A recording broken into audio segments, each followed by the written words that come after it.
there's one or two in every crop who get a little bit scared of some things out here. But overall, I think it's just to sort of show them the place so that they're ready when the money is on the line. Here's a look at what we have coming up for you here this morning. Again, 9 races in total, split almost evenly. We'll have 5 pacing races and 4 for the trotters. As far as stallions concerned, most represented this morning will be Cattle Wash, of course, coming off that tremendous season last year. He'll have 7 starters here. And the veteran stallion Muscle Mass, the most represented on the trotting side this morning with a total of 5 of his offspring going postward. As far as trainers, there's a handful of trainers that account for many of the starters today, but none busier than Blake McIntosh. Blake always has them ready to go early on, and he's got 17 starters. So it's all hands on deck from the McIntosh stable this morning to get ready there. And as far as the breeding farms go, we've got Winback Farmbreds represented by 10 starters here this morning. And we'll keep an eye on all of those races for you throughout the morning. And we talked about Blake McIntosh, and he's known for this. They come to the racetrack ready. Blake is a stakes trainer primarily, and these are the days he targets. Absolutely, as you mentioned, this card kind of dominated by just a small number of trainers. Blake being one of them. Last year he debuted Quick Away in front of us, who had a fantastic season overall, and certainly an exceptional beginning to the season, the first half of the season for sure. He was ready to go. And again, not to be outdone, I see a lot of Gino Toscani here. I see a lot of Carl Jamieson, who I'm always excited to see. Again, a fantastic year last year, always ready to go. Luke Blay and Determination, ready to go always, and a handful in here. A couple small guys in there as well. I noticed a homebred from Ed and Ashley Hensley. Eddie Green is out here. Jeff Williams with a couple. Everybody's getting ready. Certainly those guys dominated, but maybe not the only ones out here that we're excited to see. Oh, absolutely. And we talk about it. Familiar faces, ones that you expect to see on a morning like this. Blake McIntosh, certainly, one of those guys. Had a really productive year again last year, second best of his career in terms of money winning. So, and he was coming off, an outstanding season the year prior, so able to keep things rolling there. Really the only blemish for him were his Toronto Maple Leafs this past year. Huge Maple Leaf fan, and not much to cheer about there, but lots to cheer about with the stable. And of course, looking forward to this year. And you mentioned Carl Jamieson as well. And there's a guy, a veteran trainer that's done so much in the business. And I remember him talking a couple of years ago about kind of wanting to scale the operation down, kind of wind it down a little bit. And it's just going the other way. When you have the success he does, it's hard to do. Yeah, it never really works out for trainers when they say they're going to scale back, does it? No. Another thing too, I think I've heard that from Ian Moore recently a couple years, but we certainly can't get out of it right now. Interesting to note, no Dr. Ian Moore trainees on this card today. Certainly we'll be looking for them next week for sure. For sure, and I think that follows the pattern of last year. I believe we didn't see him on day one, but started to see his horses on week 2 of the baby races. Week 2 and 3 is where I think we saw most of his, if not all, of his stables horses surface. So we'll see if that pattern continues. Luke Blay, though, he's here ready to go this morning with a real impressive looking group. And they did not shy away from the big dollars at the yearling sales last fall. Of course, Determination, the long-time ownership, teamed up with Luke Blay over the years, and they've had tremendous success in building just an incredible stable. And, it starts at the yearling sales for them. And he's got many blue-chip prospects going out this morning. In fact, a total of six-figure yearlings led by Swinging Chandelier, a $528,000 Canadian purchase, $375,000 U.S. Purchase last fall south of the border. This one a daughter of Chapter 7. So, it's always interesting to see those blue chip prospects, and you're looking for them to show up right off the bat. You expect, I guess, to see them surface and be kind of an immediate splash. Yeah, absolutely. I think especially when we come out here the first time, we are always kind of all fixate on the higher price tag individuals. But as we know, that doesn't mean a guarantee to an effective or successful racehorse. And again, I hate to keep going back to it, but sometimes you find some diamonds in the rough for somewhere around 90 Canadian, something like a Bojangles, right, who didn't go for the highest price tag, but ends up coming out and doing really well. Certainly these ones that come with the higher price tags will be bred very well and have that sort of behind them. Great families, great siblings, and we're always interested, and certainly we hope that for the owners in our industry who have spent good money, that they can find success with these horses. But again, it's also interesting to and fun to watch the ones that go for a little bit less, that people have sort of skipped over for one reason or the other, and they end up being the stars of the show. And yeah, when I was looking at this one's pedigree, I'm just trying to find it now in my notes, but I believe the mare has had 4 that have raced so far from 5 foals, and the first 4 combined have something like $2.2 million in winnings. There's a millionaire in there, another winner of 800 plus, a winner of 600,000, and I think the other one only made a paltry 250 on the racetrack. So yeah, it's a 100% producing mare basically, and then teaming up with Chapter 7, one of the premier trotting stallions, if not the premier trotting stallion in the sport these days. So expectations are going to be very high, and I guess the good thing when you go to a yearling sale and you're putting that kind of money in for especially a trotting filly, no matter what they do on the racetrack with that kind of a pedigree in their background, you know that you're going to get that residual value down the road. Yeah, you're going to have the breeding option, which is very intriguing to a lot of people, and sometimes why the price gets up there. Swinging Chandelier here specifically, still bred in Ohio here, but I'm interested to see ones that you remember coming out of the London Select Yearling Sale. And how they perform as well. I won't say that I remember them all. You have a much closer interaction with them as they're being sold and in the ring. And again, always fantastic to see the horses bred and sold in Ontario do well as well. Yeah, a lot of fun. From that perspective, we're watching closely because. Yeah, we're kind of like the breeders in a sense, right? I'm sure these breeders that sell horses at the yearling sales, and the next year that's got to be so much fun just to track and watch them and how they perform for the different stables that they've gone to and at different venues all over North America. And we're the same as the sale company. You're watching and anticipating what they could do. So yeah, we have a lot of London Classic Sale graduates here today. And a variety of prices from the low end, the bargain basement, to I think we've got a $135,000 purchase in one of the early pacing races that we're going to see as well. Well, yeah, right off the bat, Ordinary Superstar in the first split here this morning. That was a $135,000 purchase out of the London sale last year, and a gelded son of Bulldog Hanover. Let's talk about him.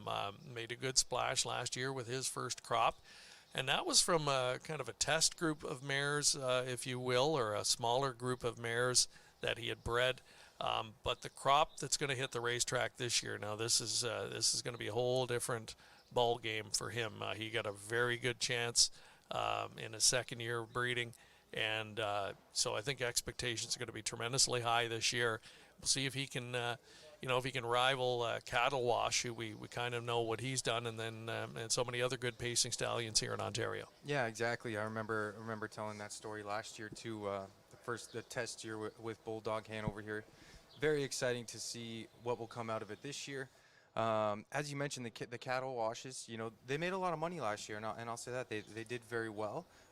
Sort of looking back at earnings, average earnings per starter. Also interesting to note, Cattle Wash did have a lot of starters, had a lot of mares bred last year, but also the Sweet Lou's did really well based on the number of foals that they had.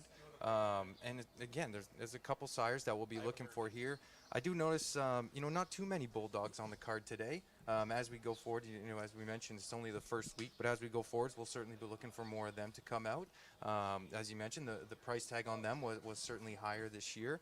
And again, we've got a lot of good things to look for in Ontario. Seem to be a lot of Captain Treacherouses out here with us today. A lot of American breds, which will be fun to watch as well. And there's a look at the field for the first of our baby races here this morning. We've got 7 of them going postward here. A group of pacers, the 5 pacing races this morning, and again 4 trotting races as well. So it's going to be a lot of fun here this morning as we welcome you into Woodbine Mohawk Park. If you are just joining us, great to have you on our first edition of the Rookie Showcase on Prime Time Racing from picturesque Woodbine Mohawk Park right here in Campbellville, Ontario. There is the scene. We'll take a break and we'll be back with the first of our 9 races coming up next. A showcase of the finest 3-year-old trotters in the nation, the Hambletonian Stakes was first contested at the Syracuse Fairgrounds in 1926. Away from the rest of the field, it is Guy McKinney to win the first Hambletonian. Named after Risdick's Hambletonian, the father of the American trotter. In 1981, set against the backdrop of New York City, the Meadowlands Racetrack at East Rutherford, New Jersey became the latest and longest running host venue, the urban stage for the most memorable moments. And he's pouring it on! McLovell has won! Here's the finish! Too close to call! Operation Hambletonian complete! It's Muscle Hill, 150-1, equaling the world record! 10 horses, $1 million, and a dream to be the best.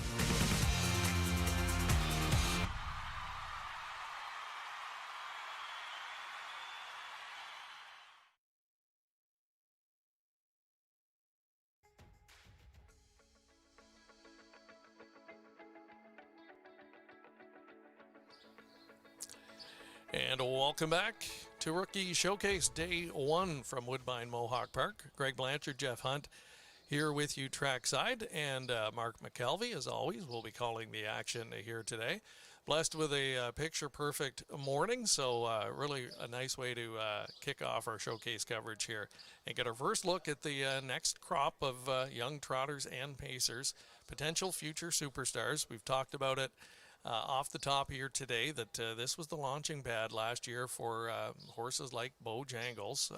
Not sure if we're going to see another Bojangles because, he looks at this point like he might be those, once in a decade or once every couple of decade type horses, but you never know. That's the beauty of this day. It's the day to dream, right, for the owners and look ahead, and everybody's starting on a level playing field right now. Yeah, exactly like you mentioned. They can't all turn out like Bojangles, but we are here on day 1 to say that we were here to see these guys debut and to say that we saw them as rookies, and as they progress to become sophomores and veterans, we can say that we were here. So we'll get some nice shots from inside the paddock location today. We'll get you up close as best we can to get a real good look at these horses in their first try here at the big track, the 7/8 mile oval here in Campbellville. We're going to see pacers in qualifier number 1. We'll perhaps give you a look at the field page here again. And we're going to see strength in numbers here from trainer Luke Blais. He's got 3 of the 7 starters in the group combined.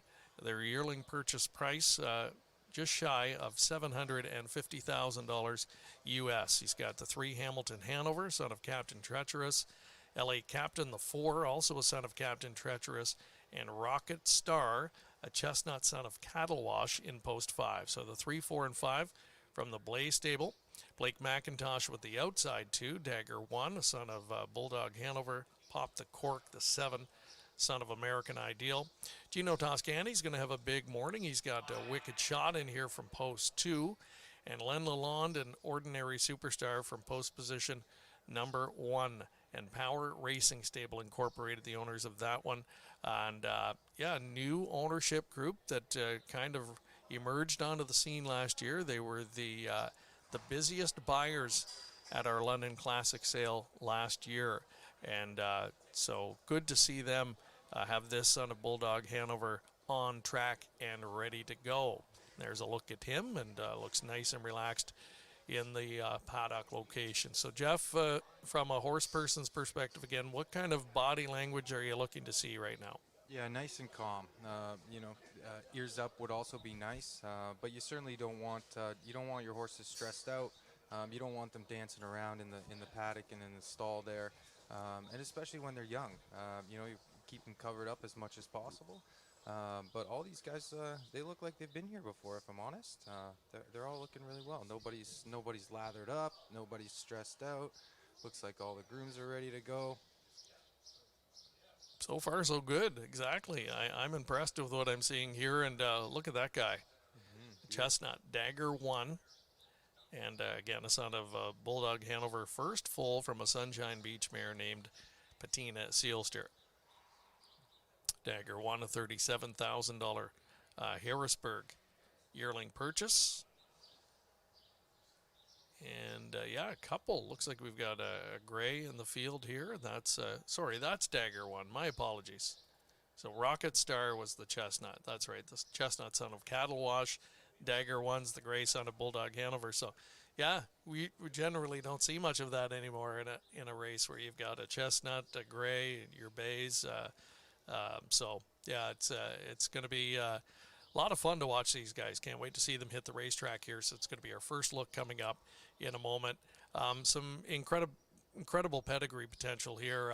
I think of Hamilton Hanover, the number 3, one of the Blay horses in here, sibling to 3 winners of $250,000 or more, including Hammering Hank. Hammering Hank's a nice one, career winner of almost $600,000, top performer. And, a couple of Captain Treacherouses in the field. Another son of the great Sun Beach somewhere that's been a prolific stallion. And when you look at top stallions in the sport, Sun Beach has been responsible for many of them. Yeah, and we've said it a number of times, but unfortunate for our industry, for the Canadian breeding, to lose him so quickly, so early.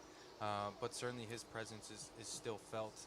And we can go Cattle Wash as well, and back to Bojangles. We keep talking about it, but it's fun to say that if we consider Sun Beach to be one of the greatest racehorses ever, it's really cool to say that a grandson of his is also sort of on that trajectory. Well, when you look at what Sun Beach Somewhere did back in 2008, the stir that he created for the entire industry at that time, and going into the Pepsi NA Cup, and here's Bojangles doing exactly the same thing. It's been great for the sport, and the impact's incredible. I was talking to somebody recently and just talking about the impact that, Ontario-based horses have had in the sport at the highest level. Like, there's been so many outstanding superstars. I think of Bulldog Hanover in recent years, what he did in that incredible 4-year-old campaign on the trotting side, a horse like Sandpail, and the impact he's had on the sport. Then you think Sun Beach Somewhere, now Bojangles, and many other ones that I'm forgetting about right now. But it's pretty incredible, and it really is a feather in the cap of the Ontario breeding program. Yeah, I think something to be proud of here in Ontario. It's sometimes you get overshadowed by some of the things done in south of the border. A lot of good horses produced out of there. But for a smaller racing jurisdiction here in Ontario to be as strong as it is and to produce the champions that it does, it really says a lot about the breeders here, about the trainers, and about the racing circuit.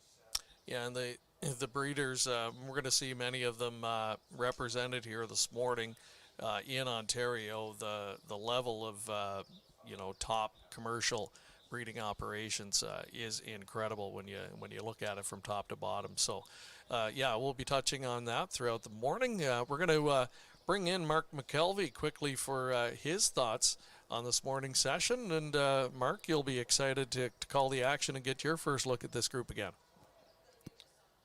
Yeah, thanks so much, Greg, and good morning to you and Jeff. guys have covered everything as we head into today's racing action. And, you know, when I look at these qualifiers coming up, it's exciting to get going and once again and see that next crop of horses that are going to come onto the track, maybe try to find those superstars as you talked about.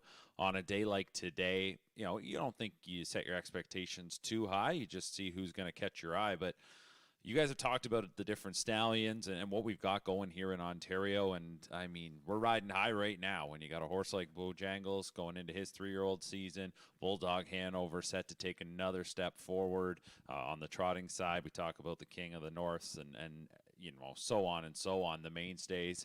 It's exciting. It's exciting to get things going. So on this first day, be curious to see what kind of miles are put up. I will say the conditions are excellent here this morning. They have been pretty much all week long. Hopefully we can stick with this and see what happens. But I think it's certainly notable, as you guys talked about Luke Blais. You just saw a couple of his trainees there getting ready to come out onto the track. Pretty notable to me that he's ready to go here on this first week. And with that, it kind of raises my expectations a little bit what we might see from his horses, who generally are qualified quite conservatively. I agree, Mark. You know, the fact that there's so many of them ready to go here in early June, I think is a good sign that obviously the training down process has been a smooth one for them. So they're making their way out here. Let's get a prediction on time today. Jeff, put you on the spot. What kind of a mile do you expect to be the fastest for the Pacers today and the Trotters? All right, let's go. As I mentioned, if I'm not incorrect, I do remember dropping about 2 seconds each week. I do believe maybe we were 57 or so the first week for the Pacers. And Mark said, you know, the conditions are fantastic out here. I remember when I was here last week, I was wearing a jacket, so it's a little bit warmer. Let's say on the high end, I'm going to go 56 and 4 for the pacing Colts and Geldings. Maybe the fillies 57 and 2. If I had a guess, that would be a good mile, I'd say. On the trotting side, I think for me, if we could break 2 minutes, let's say somewhere 58 and change, 58 and 3 for a trotter, home really well would probably be spectacular at this time of year. And maybe the Phillies 59 and change, 59 and 4 is what's popping into my head for the Phillies. Okay, we're pretty close. I'm going to jot these down just for fun. Maybe we'll put a friendly wager on it. I'm going to say 56 and 3 for the pacing side, so I've got them just a tick faster, and 59 flat on the trotting side. Now, I didn't break it down Colts and Phillies. I'm just saying overall fastest pacing race, overall fastest trotting race. There's a look at the aforementioned Gray, son of Bulldog Hanover, Dagger 1. $37,000 yearling purchase. Blake McIntosh trains. Co-owner Ozzie McKay, just there he is, just landing as we speak over in the background heckling us. Co-owner of this guy. He likes the Grays. He had good luck with a nice gray called Sterling Choice there a couple of years back. And Pop the Cork, another one from the McIntosh barn here, son of American Ideal. First foal from Zoe Ellison, a good race mare, made almost $500,000 in her career. Ordinary Superstar, the 1, going back to this guy. Bulldog Hanover, gelded son of Lions Sweetie, and that makes him a sibling to a $200,000 winner called He's a Sweetheart. It was a good horse that we saw a bit on this circuit over the years. Some striking looking individuals here, Jeff. Dagger 1, of course, going to get your attention, and then the Chestnut Rocket Star. And we've seen Cattle Wash throwing a few good chestnuts that emerged last year. Yeah, redheads must be a genetic misformation, I suppose. But yeah, Greg, as we mentioned, you know, these young horses, these 2-year-olds, they tend to come almost well experienced, and I'm not sure that by looking at everybody come out here, you'd know that this was their first trip to the track. Now maybe a lot of these guys have been here to train in the mornings once or maybe multiple times, but they all look great. You know, we can look at them, certainly see maybe if I'm looking at some of the gates They maybe look like 2-year-olds. Some of the gates maybe not completely stretched out as much as some of the racehorses I see, but doesn't look like anybody's shying it at anything. Doesn't look like any drivers are fighting any horses. Everybody looks pretty well ready to go. And a fun time for the drivers too.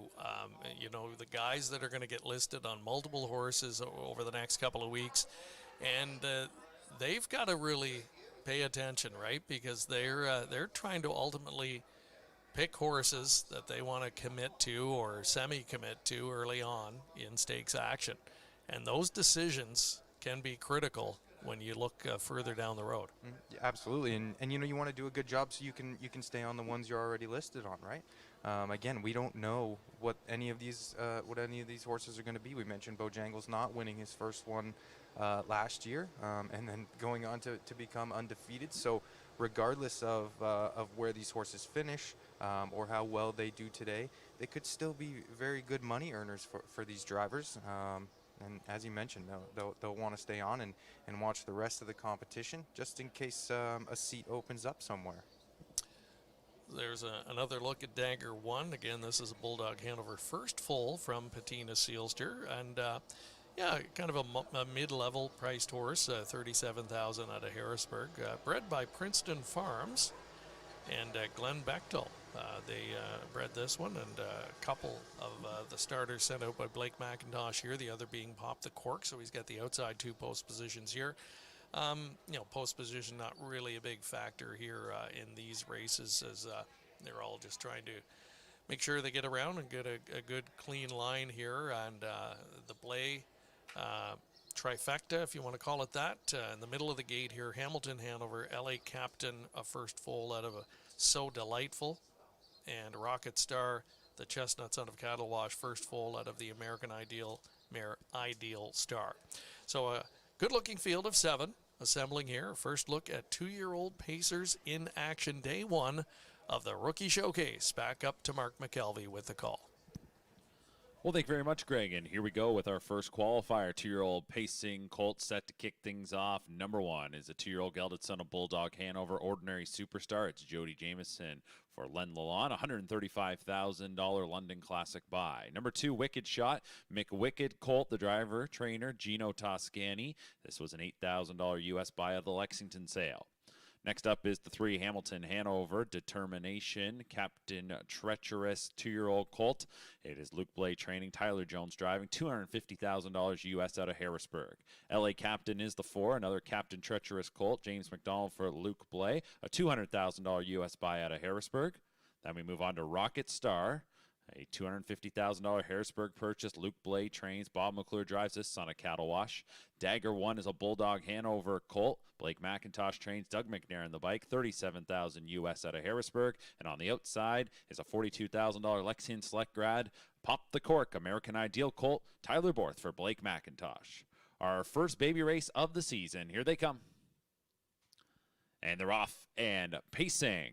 It's going to be a good beginning here for the gray. That is Dagger 1, as that one has shot out to the lead. The others are trying to get their positioning as Wicked Shot moves up into second. And then up on the outside, unhurried, is LA Captain into third. We'll go back to Ordinary Superstar, followed by Hamilton Hanover. To the inside, Rocket Star, and Pop the Cork will be the trailer. So charging out of there was Dagger 1, and McNair tries to rein this one in. Opening quarter time was 29-2. So Dagger 1 will swing us into the backstretch, leading this one by double digits. Not really advancing in second was Wicked Shot to move on, so that allows the others then to just sort of sweep ahead. Racing second is LA Captain, and content to settle behind that one, Ordinary Superstar in third. That puts Wicked Shot back in fourth. A few more lengths then going back to Hamilton Hanover, who is fifth. Followed up the backstretch by Rocket Star, and then it's a few more lengths back to the trailer, Pop the Cork. So Dagger 1 by himself up front here. The half is up in a minute even, so Dagger 1 will take us into the far turn,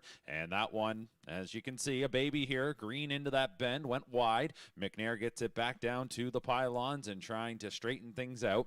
Dagger 1 continuing to lead it, son of Bulldog Hanover by 5. In second is L.A. Captain, followed along in third by Ordinary Superstar, back to Wicked Shot. The final 3, Hamilton Hanover, Rocket Star, and Pop the Cork. 3/4 is hit in a time of 1:30 1. So Dagger 1 has had the massive lead throughout, gets into the lane, and this one will try to get down to business to finish it off. So it is Dagger 1 still by 4. Up on the outside comes Ordinary Superstar, another son of Bulldog Hanover. Pacing well as LA Captain to the inside, and then back to Wicked Shot in 4th. Dagger 1 still leading it by 3. They're sprinting on home, and Dagger 1 is poised to go gate to wire in our first baby race of the season. LA Captain finishes 2nd. Ordinary Superstar was 3rd, and Wicked Shot through the line 4th. The mile time was 1:58.2. The final quarter, 28.1. Dagger 1, a son of Bulldog Hanover in qualifier number 1. The eye-catching effort here from Dagger 1 kicks off our baby race session with a sharp 1:58.2 victory. Jeff, when we watched the early stages of the race, the horse looked a little bit fired up. I thought he was going a lot faster than he was. The good news is, though, once Doug got him to the front and kind of said, listen, we want you to just rate things a little bit differently here in the second, third quarters, the horse responded. Yeah, absolutely. I thought maybe a little heavy in the mouth to start the mile there, but again, as you said, only 29.2 the first quarter. That's really not too strenuous. And again, 3 quarters, 1:30.1, home in 28.1. Fastest quarter of the mile. That's still a very, very, very impressive start to the morning. Yeah, that's exactly what you would like to see. A horse with that quick turn of foot off the gate, then able to rate and then kick on in the final quarter the way he did. Good effort from LA Captain. Showed a little bit of determination on the inside there to hold second. An Ordinary Superstar. Nothing wrong with his effort either. So top 3, I think, all get high marks for their performance here in qualifier number 1. Absolutely. As much as we'll talk about Dagger 1 here, the gray, sort of going gate to wire there. I did think that Ordinary Superstar and LA Captain, I thought they almost showed a little bit more coming home. They seemed to maybe a little bit quicker. I thought they sort of gained a length or 2. So again, very impressive miles for them as well. Got to look at them coming off track here now, and they'll go in for a nice bath, and mission accomplished for this group. Their first qualifying effort in the book here this morning. Let's take a quick commercial break, and we'll be back with more from Woodbine Mohawk Park in just a moment.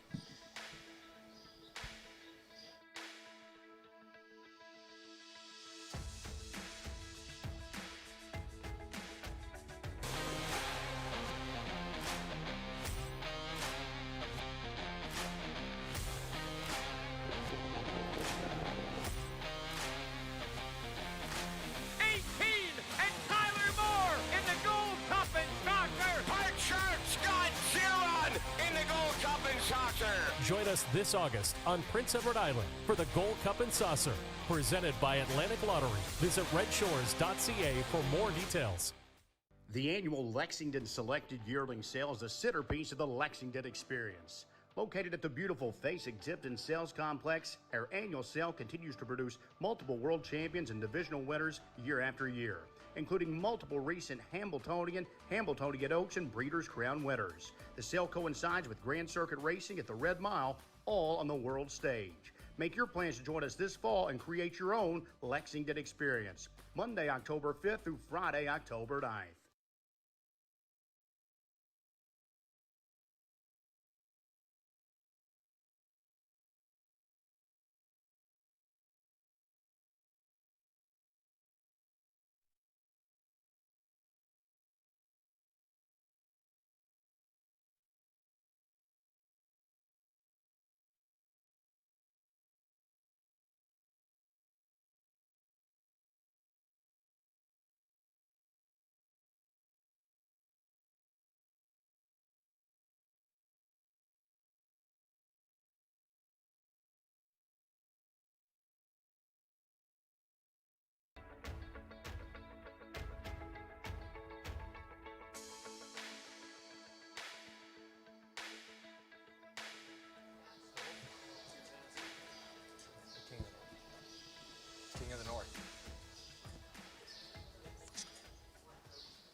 Welcome back inside the paddock location at Woodbine Mohawk Park in Campbellville, Ontario, and welcome to the Rookie Showcase coverage here on Game Plus TV and streaming across our various platforms this morning. Welcome into everybody tuning in. Hope you are enjoying the coverage so far. A first look at 2-year-olds in action for the 2026 season, the future superstars of the sport.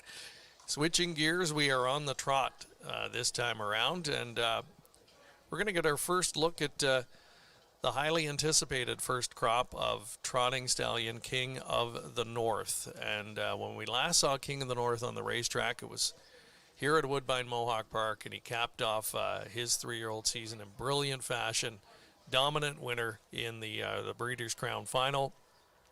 His horses were certainly well sought after at all of the yearling sales last year. So it's going to be excited to get our first look at one here. His name is Major Contender, post 2 starter in this group. Sent out by conditioner Carl Jamieson for Jody Jamieson. This guy was a $110,000 U.S. yearling purchase out of the Harrisburg sale. And will be the second foal, just the second foal out of a good mare, her name Major Muscle, a career winner of almost $400,000. There's a look at Major Contender on track. We've got Turn the Chapter next door. This one is a Chapter 7, second foal, from Girl from Queens. And that makes this one a sibling to Amazing Catch.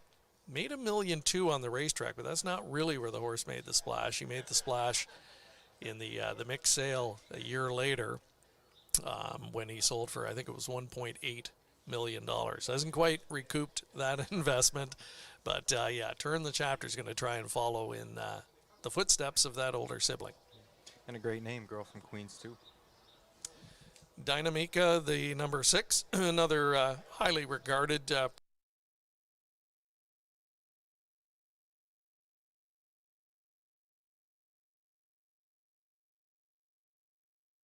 '47-time career winner, closing in on $900,000 in career winnings. This one was bred in New Brunswick by the Sea Wind Amigo Stables 2005, and yeah, brought a nice price at the yearling sale. A lot of pedigree potential here, and we're going to see trotting sire Muscle Mass, the veteran, well represented again here today. What else is new? We see that every year. Every year, he's kind of the name you go to on the trotting side here. And again, I think that's why we're excited to see what King of the North can supply for us here. If we get any competition for Muscle Mass here, you know, I'm also very interested in the alarm detectors doing very well. You know, we got a good relationship with Rank and Sierra and at Standardbird Canada. You know, very good relationship with him. Was able to be the sponsor of our after party this year at the O'Briens, and you know, I really would like to see them do well. Eddie Green sends one out here for himself. And again, yeah, looking for them. I would say on the trotting side for Stallions, he might be the underrated horse in Ontario right now. He's had, you know, tremendous production from a more limited group of mares than the other big name trotting stallions have. But he's making an impact each and every year, and I think you're going to see his book of mares continue to grow. And you look at his average earnings per starter, I think it's about $66,000. And he's had he's had a number of crops now. So he's one that's working his way into the kind of that upper echelon here in Ontario. So we'll get a look at one of his offspring here. Overall, though, a nice looking group of 6. Mark McKelvey, and they all look pretty well behaved moving up to the gate. Yes, they do, Greg, as we're getting set on the trot. 2-year-old trotting fillies. One, the Wonderful Girl, alarm detector homebred. Eddie Green for Keelan Green. Number 2, Major Contender, a King of the North filly. Carl Jamieson trains. Jody Jamieson will drive. $110,000 U.S. buy out of Harrisburg. Number 3 is Turn the Chapter, Chapter 7 filly. Blake McIntosh training. Doug McNair in the sulky. And this was a $80,000 Lexington Select purchase. 4, Whoop-de-Doo Hanover, 6-pack filly. McIntosh trains. Tyler Borth in the bike. 5, Poor Intentions, Chimpanzee filly. Gino Toscani trains and drives. This filly comes out of the Lexington sale for $16,000 U.S. And Dynamica is the 6. Louis Waugh for Eric Nadeau. Muscle Mass filly, $90,000 purchase out of the London Classic. Field of 6 2-year-old trotting fillies assembled. Here we go, the second. And they're off and trotting. Good beginning here from the center. It's going to be Whoop-de-Doo Hanover out to the early advantage while Turn the Chapter gets away in second. Major Contender will trot up into third. At the inside fourth is the Wonderful Girl. Outside fifth, Poor Intentions will get over to the rail ahead of Dynamica, who will be the trailer in sixth. They're into the first turn. Whoop-de-Doo Hanover does get the front. Six-pack filly fronting us by 2 lengths. Second is Turn the Chapter. Third there, Major Contender. The opening quarter time was 30-2. So they'll move to the backstretch, followed by Whoop-de-Doo Hanover with 5 of them in behind. So Whoop-de-Doo Hanover by 2 lengths. Second, Turn the Chapter. Third, Major Contender. Then the Wonderful Girl is in fourth. We'll get a little bit of a gap going back to our final pair. Poor Intentions is second from the back. Dynamica trails that one. Midway up the backstretch, Whoop-de-Doo Hanover is going to get to call the shots. And up second, right behind there, is Turn the Chapter following the stablemate. So the Macintosh trainees are 1-2 by the half-mile time in 1:02.3. They go on to the far bend now. So Whoop-de-Doo Hanover, as that 1:02.3 half-mile was recorded, a leader by a length and a half. Turn the Chapter looking good in second. Major Contender, the King of the North filly, she is right there in third. The Wonderful Girl is in fourth. It's still Poor Intentions fifth. Dynamica hasn't moved off that one's back. So they're still all along the rails. We come to 3/4. Whoop-de-Doo Hanover and Tyler Borth by a length and a half in 1:33.3. We get into the lane now. The Blake McIntosh trainees, as mentioned, have been 1-2. And Turn the Chapter's going to try and turn the tables on the stablemate. Comes to the outside for McNair, but Whoop-de-Doo Hanover is still leading it. It's Turn the Chapter in second. Major Contender following that one into third. Fourth is the Wonderful Girl. Deep stretch now. A push for Whoop-de-Doo Hanover. And Whoop-de-Doo Hanover and Turn the Chapter through the wire. Whoop-de-Doo Hanover by a neck. Turn the Chapter was second. Major Contender was third. Fourth was the Wonderful Girl. And then it was back to Dynamica and Poor Intentions. It's a mile time of 2:02.2, 28-4 on the end as the Blake McIntosh trainees finish 1-2. Good morning so far for trainer Blake McIntosh, 2-4-2, and this time getting it done on the trot with Whoop-de-Doo Hanover, a 6-pack filly. Looks like Blake might have another good 6-pack filly on his hands. He, of course, conditions Sugar Packet, who has been a Grand Circuit winner, and this filly holds the stablemate at bay with a nice solid 28-4 final quarter. The stablemate finishing lapped on, had plenty of trot. And third place finisher, Major Contender, right there. There was no urgency there in the stretch from her driver, Jody Jameson, as she finished right up kind of on the helmet there in third. Absolutely, and another good race home. We see the front end hold up again for 2 straight races, but home in 28-4, as we said, and Whoop-de-Doo, never letting anybody go by, but a great contention from Turn the Chapter there. Again, as we said, what we're looking for out here today. Everybody behaved themselves, especially on the trot. Everybody stayed trotting. And again, a great race home for young horses. Yeah, and for those who are perhaps watching on Game Plus that are newer viewers, you're not going to see, this isn't going to be traditional racing like you would see in a pari-mutuel event with all kinds of movement and looping in the middle stages of the race. This will kind of be what you'll see most of the day. They'll get their early position, they'll race single file. You might see one move in the backstretch, but primarily it's about just teaching the horses to be in amongst others and then try and finish up strong on the end of the race. That's really the goal for a lot of these connections today. Will be finishing the mile strong with a little bit left in reserve. Yeah, absolutely. That's sort of the conditioning part of a mile is trying to just ask for speed towards the end. We certainly don't want to be 100 or 100% the entire mile, but certainly when we come home, we're going to try to teach them speed. And again, that final quarter almost just as fast as the Pacers the qualifier before, which is again for those on Game Plus Network maybe who don't follow horse racing too much, the trot tends to be a little bit of a slower gait. So for them to come home with that type of speed, nobody really looked like they were going to go off stride. That's very impressive. All right, this one is owned by Glenn Dyke along with Blake McIntosh, the trainer. Jean-Marie Bedard, and Ozzie McKay. And whoop-de-doo Hanover gets his young career off on a winning note. Time for another break. Back with more of the Rookie Showcase next. This premier yearling auction, the London Classic Yearling Sale, returns this October. Hundreds of yearlings from Canada's top breeders and major buyers, all under one roof at the JR Expo Center. And American buyers, remember, your dollar goes further here. From the world-renowned Ontario Sire Stakes program to the Grand Circuit, London Classic graduates compete at the sport's highest level. You can't afford to miss the London Classic Yearling Sale, October 13th and 14th. For more information, visit londonclassic.ca.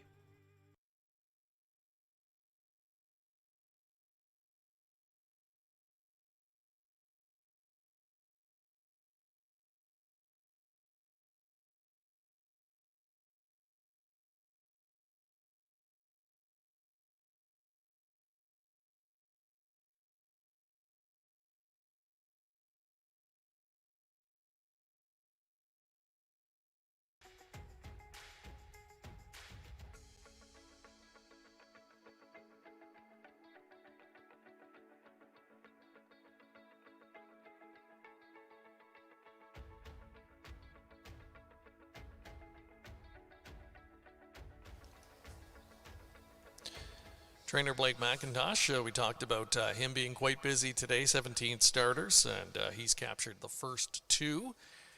As we welcome you back to day one of the Rookie Showcase, and the McIntosh stable will have a pair of starters in this upcoming third race. 2-year-old filly Pacers this time around. They've got post 3-starter Waiting on a Summer. She's a daughter of Better's Wish. And next door, a cattle wash filly by the name of Side Dish. Field of 8 scheduled to go postward here, so we'll meet them on post parade. Here's a look at the Gino Toscani, trained and driven. He also owns the Better's Delight filly Fiesta Delight. Of course, Pepsi NA Cup eliminations this weekend. Better's Delight, a former Pepsi NA Cup champion. PA Lila, the 5, looks like Jody Jameson is going to be driving that one for his father Carl, who trains and co-owns.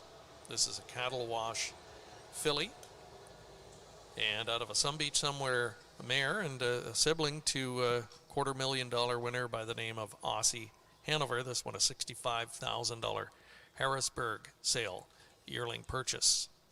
Silk Lace 6, another daughter of cattle wash for Team Jameson.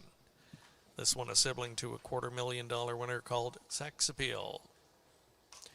Next on parade, the 7, Beachside Caroline, Pop B. Rob Hanover, a daughter, owned by Determination. She was a $95,000 U.S.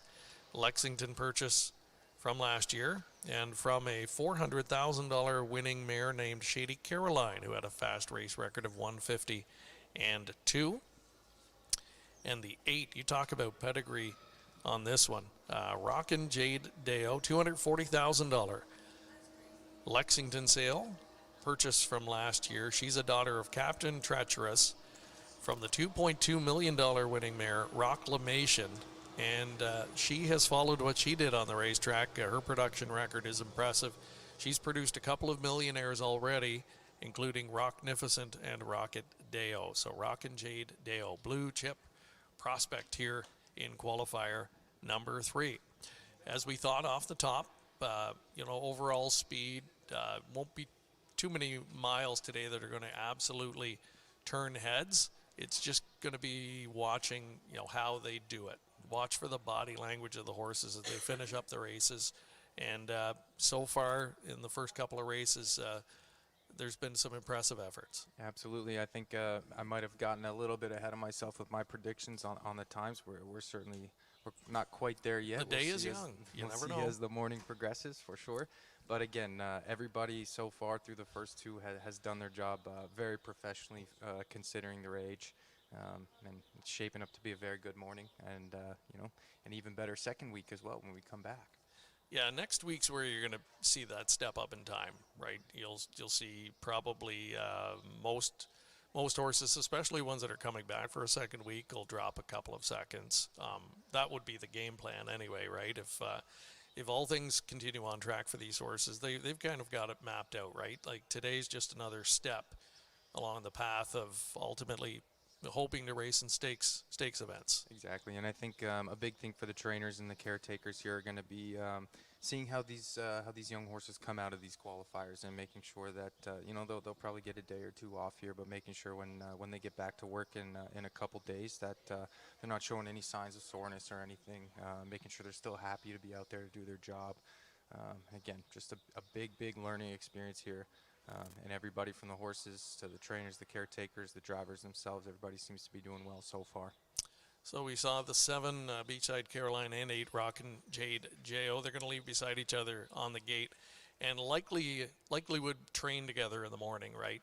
Probably from the same set and have, know each other well. So what we see this morning is likely going to be indicative of how they train down in terms of who's maybe a little bit ahead of the other, or if they're still pretty evenly matched. Yeah, exactly. It's always hard to tell, especially with some of the bigger training operations. They'll have multiple sets, and it sometimes it depends on the trainer. If the trainer wants to go with the best ones, maybe he splits them up. But I think we're going to get a look at both of them head to head, regardless of where they've been throughout the week. Here's Mark McKelvey with the play-by-play of this morning's third. Thank you, Greg and Jeff. And as you can see on the screen, the 1 and the 4 are both scratched. Jody Jamieson Hill decide to drive the 5 PA Lila, so Louis Waugh will handle 6 Silk Lace. So we start with number 2, Fiesta Delight, a Better's Delight filly. Gino Toscani trains and drives, an $11,000 U.S. buy out of the Lexington Select Sale. Next up, 3 Waiting on Summer. This is a Better's Wish filly, a homebred for Larry Denley. Blake McIntosh trains, Doug McNair drives. Then we will go to PA Lila, the number 5, $65,000 U.S. buy out of Harrisburg. She's a cattle wash filly. The driver will be Jody Jamieson for Carl Jamieson. 6 is Silk Lace, another one for the Jamieson barn, cattle wash filly, and this one will be driven by Louis Waugh. Then we get out to number 7, Beachside Caroline. Tyler Jones drives this Poppy Rob Hanover filly for trainer Luke Blay. $95,000 U.S. buy from Lexington. And on the outside, another one for Blay, Rockin' J. Deo. Bob McClure will do the driving. This is a daughter of Captain Treacherous, and she was a $240,000 U.S. purchase from the Lexington Selected Yearling Sale. All set now, so a pair of scratches brings us down to a field of 6. Qualifier number 3, 2-year-old pacing fillies. Here they come.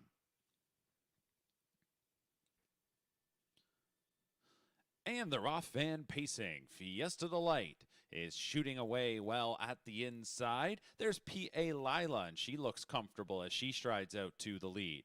So Fiesta Delight will be in second. Meanwhile, Waiting on Summer takes her time into third, followed by Silk Lace in fourth. Then back to the stablemates Beachside Caroline and Rockin' J. Deo as we drive into the first turn. PA Lila, she's a daughter of Cattle Wash. She leads this by 2.5 lengths from Fiesta Delight. The opening quarter time, 30 seconds on the button. As we exit the first turn, it's PA Lila the leader. Fiesta Delight is in second.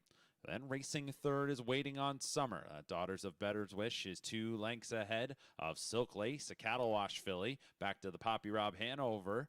Beachside Caroline, she's second from the back. 2 lengths better right now than the Captain Treacherous filly Rockin' J. Deo. But up front, the daughter of Cattle Wash PA Lila leads the Better's Delight filly Fiesta Delight by 2.5 lengths. 30 seconds to the opener. Your half-mile time was 1 minute and a fifth, so just a smidge slower. 30-1 in the second quarter. And as they get into the turn here, PA Lila starting to pick it up a little bit here. Jamieson giving her a couple of taps. As in second is Fiesta Delight as she matches the speed and gets right up behind the leader. So then we're going back to Waiting on Summer, followed by Silk Lace. 2 lengths back to Beachside Caroline. Rockin' J. Deo, the trailer in 6 to 3/4. PA Lila is there in 1:29 and 3. So to the top of the stretch after a 29 and 2 third quarter, PA Lila. Let's see if she can close this one out. PA Lila, she's called upon. Fiesta Delight is back in second. Waiting on Summer is there third. On the outside comes Silk Lace, and she's trying to turn in a good final quarter rally. It's still PA Lila by 2. Fiesta Delight not going away. Silk Lace to the inside waiting on Summer. It's going to be PA Lila to win it. The stablemate was up for second. Silk Lace got second over Fiesta Delight in third. Waiting on Summer in fourth. 158 and 4.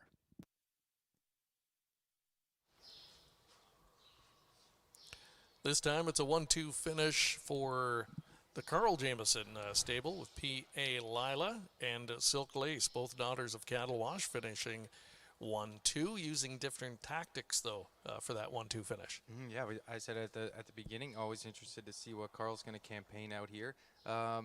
If I'm honest, that qualifier seemed a little bit more green, a little bit more inexperienced than some others. But you know, the 6th horse there, Silk Lace, Carl owns with granddaughter Sierra Jameson. I see here, you got to be very excited about that. Showing a ton of speed. Looked a little bit tough to get going in the stretch, maybe a little bit fumbly at times. So you can just imagine if that gets sorted out, how much closing speed she would have.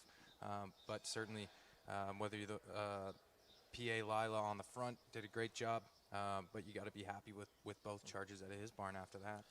Yeah, and at Silk Lace, I agree with you. You know, and it's a big, long striding filly. She has kind of the Cattle Wash look that we've grown accustomed to seeing. And I think you're right. I think there's some room for improvement there, which is kind of scary. So a lot of potential there from both fillies, but a bunch of them there finishing up with pace. And again, you know, there's no urgency there. So that's the thing when you watch on a day like today. Don't discount the horses that finish 3rd or 4th or 5th. You know, watch closely. And again, we just go back 1 year ago and remember Bojangles finishing a rallying 3rd, but the way he did it led you to believe this is a pretty nice colt. There's a look at them coming off the track here, so they'll be coming in, and this is where you'll get some feedback and information from the drivers to the trainers and let you know how they did. There's a look at Fiesta Delight. Good effort from that one. Finished right up into the mix there at the end of it. So Connections would be happy with that daughter of Better's Delight. I think it was the 3. Waiting on Summer. That's the one that I think really was bottled up, excuse me, with a lot of pace at the end. Yeah, again, you got to be happy with everybody there. You know, a little. Yep. All right, we'll take a quick break and be back with another group of trotters. Coming up next from Woodbine Mohawk Park.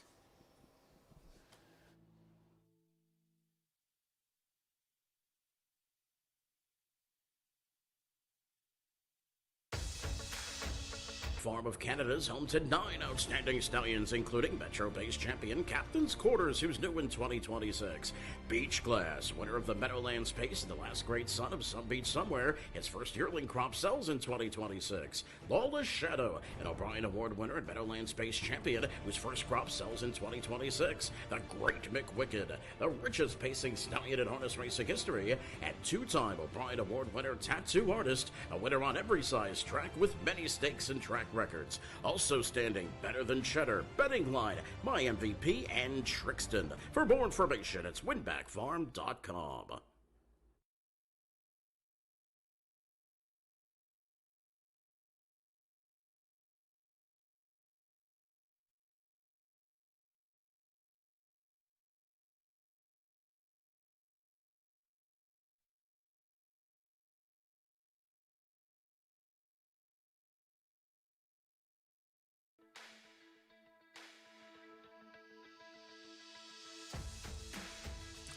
Trotters already on the track for qualifier number 4 as we welcome you back to Woodbine Mohawk Park. Quartet of London Classic sale graduates on the inside 4 spots here, then a pair of Lexington sale graduates toward the outside in this field of 6. Yankee Proud's the number 1 in the field.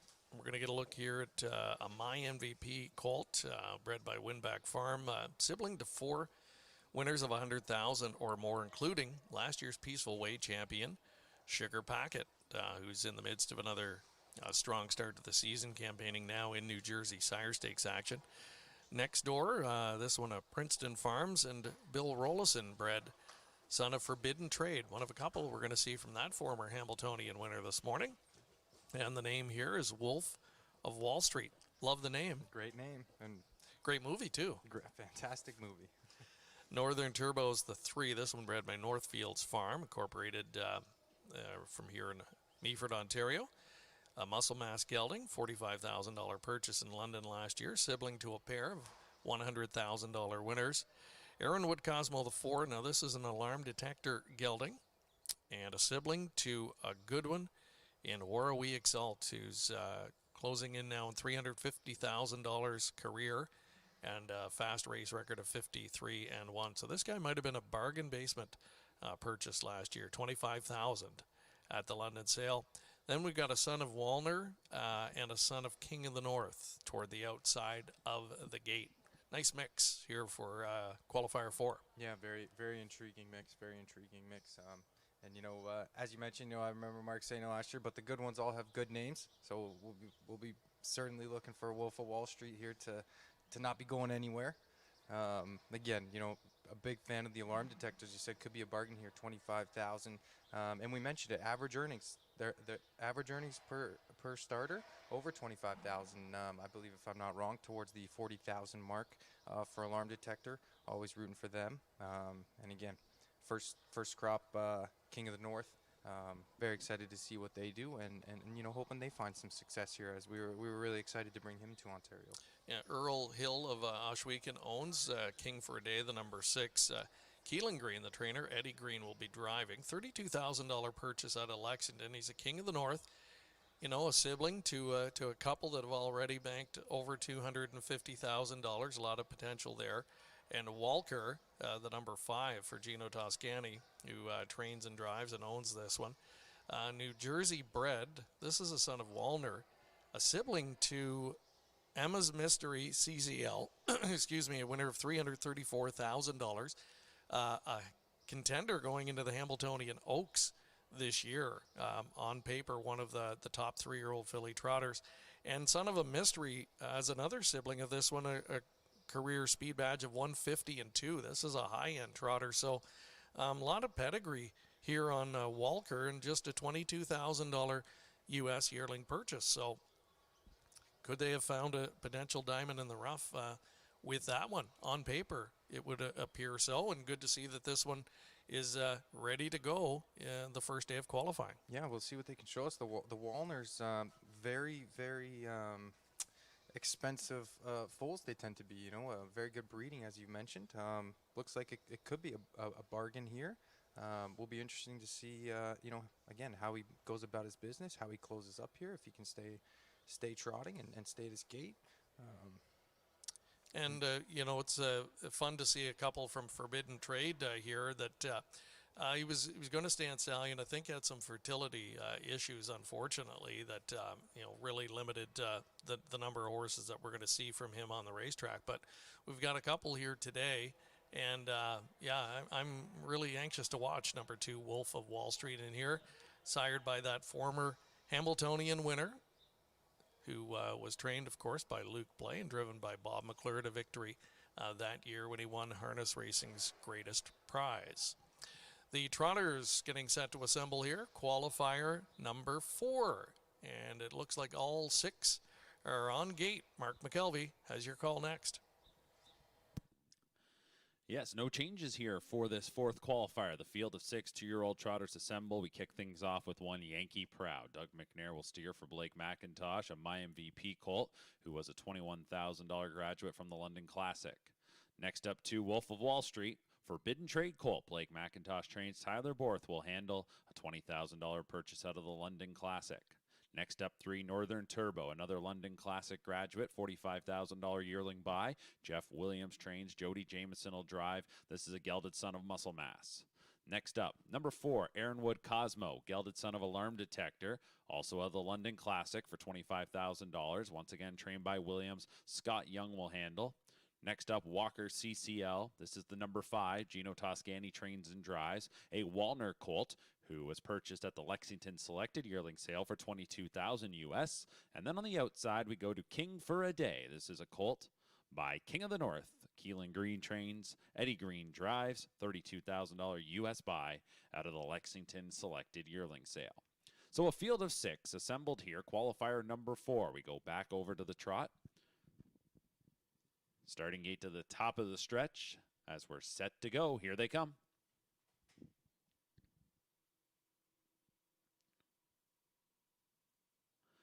And they're off and trotting. Pushing away well, that is going to be Northern Turbo. A breaker at the start. Number 2, Wolf of Wall Street jumped it off. Here coming through the center of the track is going to be Walker CCL as that one presses ahead. Yankee Proud from the rail starting spot is 3rd. Lining up in 4th is going to be Aaronwood Cosmo in front of King for a Day. But away with the lead is Northern Turbo. The son of Muscle Mass will take us ahead up to that opening quarter with Yankee Proud in 2nd. Walker CCL spotted in 3rd. Opening quarter time was 31 and 3. They move out of the first turn. Jody Jameson with another one up front here in Northern Turbo. A 2.5 length advantage on the My MVP Colt Yankee Proud. Then we're going back to a Walner Colt and Walker CCL, who is racing in 3rd. Looking to tighten up 4th. The alarm detector son, Aaronwood Cosmo. Back to King for a Day from the first crop of King of the North. And then it's about 20 lengths back to that breaker at the start. Wolf of Wall Street, the son of 4, Bid and Trade. Back trotting and will try and do his own thing as we go by the half in 1:03. So after a 31-3 opener, that's 31-2 in the second quarter, Northern Turbo is the leader by nearly 3 lengths. Yankee Proud still in pursuit second, but starting to get a little further away as Northern Turbo's up to a 4-length advantage, and off the rail comes Walker CCL. So that one's the first to go, and then going 3 wide is going to be Aaronwood Cosmo. That one was set to continue pressing ahead, so comes off the back there of that one is 4 lengths off the lead. 1:33 was the 3/4 time, as that was the fastest split to this point. 30 seconds even. Northern Turbo stretched out the lead briefly. They're coming now, and check out Aaronwood Cosmo, who's sweeping up on the outside. The rail is open now for Yankee Proud. Back and forth is Walker CCL, but Aaronwood Cosmo strikes the lead. Off stride in the lane went Northern Turbo, and it's a good-looking debut for this son of alarm detector. Aaronwood Cosmo wins it. Yankee Proud was second. Walker CCL was 3rd, and off stride Northern Turbo 4th. 2:02 and 1 for Aaronwood Cosmo. Well, 2:02 and 1, the win time, but that was about as eye-catching a 2:02 and 1 mile as you're going to see for Aaronwood Cosmo, the gelded son of alarm detector, all wrapped up coming to the finish here, and that was a really nice kick. I was surprised actually to see Scott roll as wide as he did off the turn, but obviously he felt that the horse would be up to it. He's not a real big guy, but what a nice reach and what a nice way of going. Yeah, absolutely. I think we just said not too long ago this won't be quite like pari-mutuel racing. You won't see too much movement, and then we get a three high movement around the last turn. You're kind of wondering what's going on, but very, very quick turn of foot there. Very good move. We'll give Scott Young credit. He knew what he was doing. And as you mentioned, the slow motion replay there, you can't ask for a bigger trotting gait than that from such a horse. And again, I've said a number of times, I'm really rooting for the alarm detectors. I'd love to see that. Love to see that. Yeah, for sure. And there's, I think, a promising looking individual stamping himself here this morning. Absolutely. Again, everybody did their job there. I also thought, even sort of going into that, Jody's charge there, the muscle mass kind of got away on the front. A set of beautiful looking trotters, head down. Everybody was doing well. It looked like a great field there. We certainly said we maybe overshot. We were overzealous with the times we thought we were going to go, but nobody can really be too upset with anything that's going on here today. So from where Aaronwood Cosmo came from, I'd estimate his own back half probably around 58-2, 58-3 at least, and did it well in hand. That's the good news. Gives you the indication that there's 2 or 3 seconds in the back pocket, maybe for next time out, and that'll be interesting. Will they go again next week, or to try and lower that time, or will they just drop into race? And those are the decisions that these conditioners will make based on their assessment of how the horses were today and the feedback they get from the drivers. 4 races complete, 5 to go. Back with more from Woodbine Mohawk Park in a moment.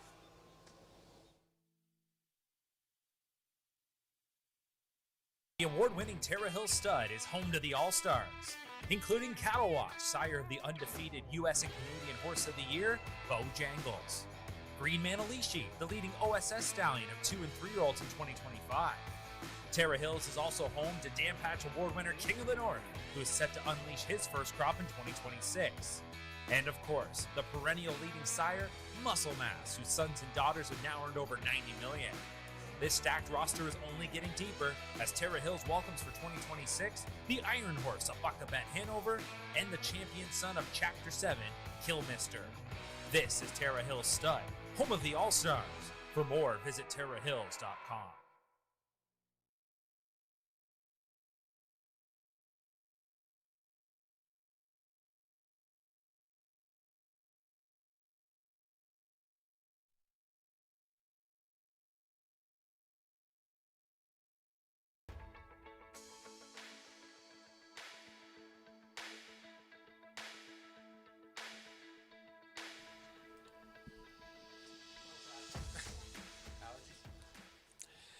We are back, and we switch gears once again. Pacers this time, field of 6 scheduled to go. 2-year-old colt and gelding Pacers this time around. And it looks like they're all out on the track. Again, we don't get the changes here on the fly. And on days like today, you will see those last-minute changes that'll pop in. So we just kind of wing it here, and we'll watch them as they come out onto the track there. Yeah, it looks like there's a driver change there, if that indeed is the 4 free agent. Looks like, is that Louis? Louis-Philippe Roy, it looks like, in the driver's seat of free agent. One that is a son of American Ideal, and the Mayor Free Ticket's been a good producer. She's already produced a trio of $100,000 winners. So this guy, $50,000 Lexington yearling purchase, and one of a couple for trainer Blake McIntosh in here. The other one is We Want Easy, number 5. This one is a colt son of Perfect Sting. A pair of Perfect Stings in the field. Another one is Whiskey Stinger from post 6. Blake McIntosh, one of another ones that he trains in here. $70,000 Lexington purchase. Perfect Sting colt and a brother to Desperate Man, a horse we know well around these parts. I didn't know that. Yeah, that's interesting. Past Pepsi North America Cup winner, of course.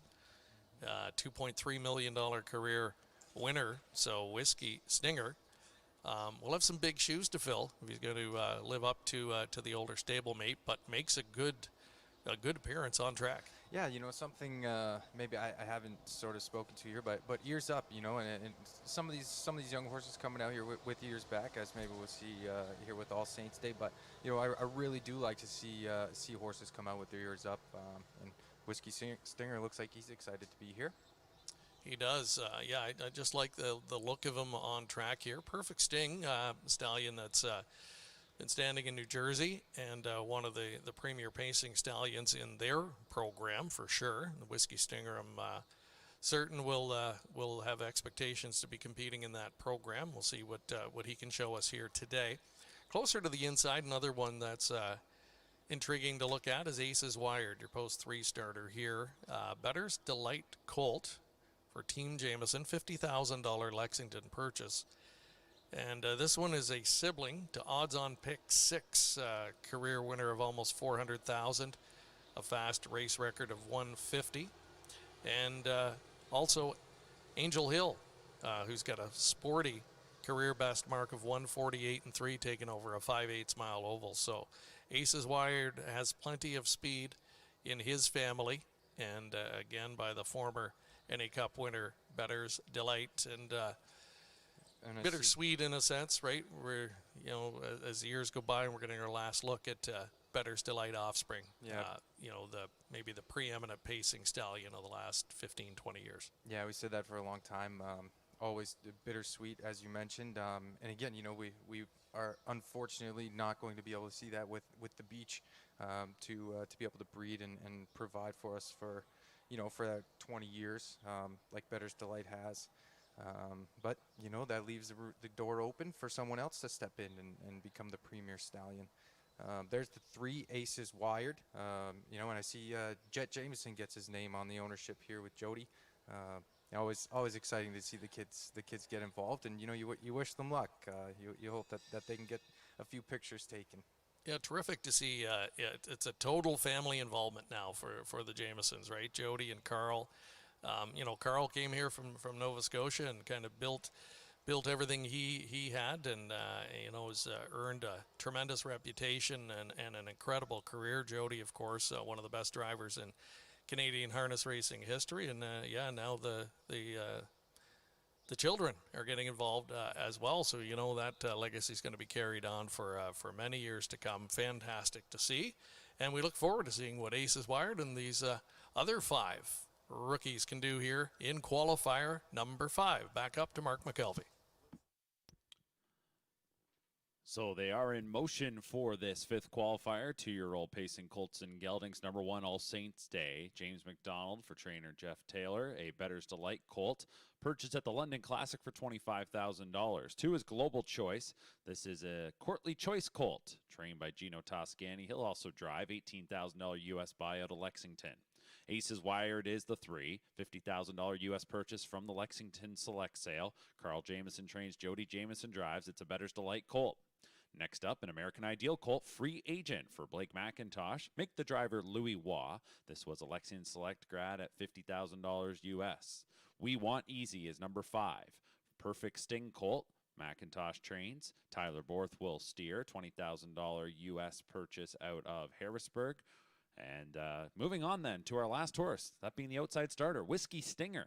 Perfect Sting Colt as well. Blake McIntosh trains, Doug McNair drives, $70,000 Lexington Select graduate. Here we go, qualifier number 5. And they're off and pacing.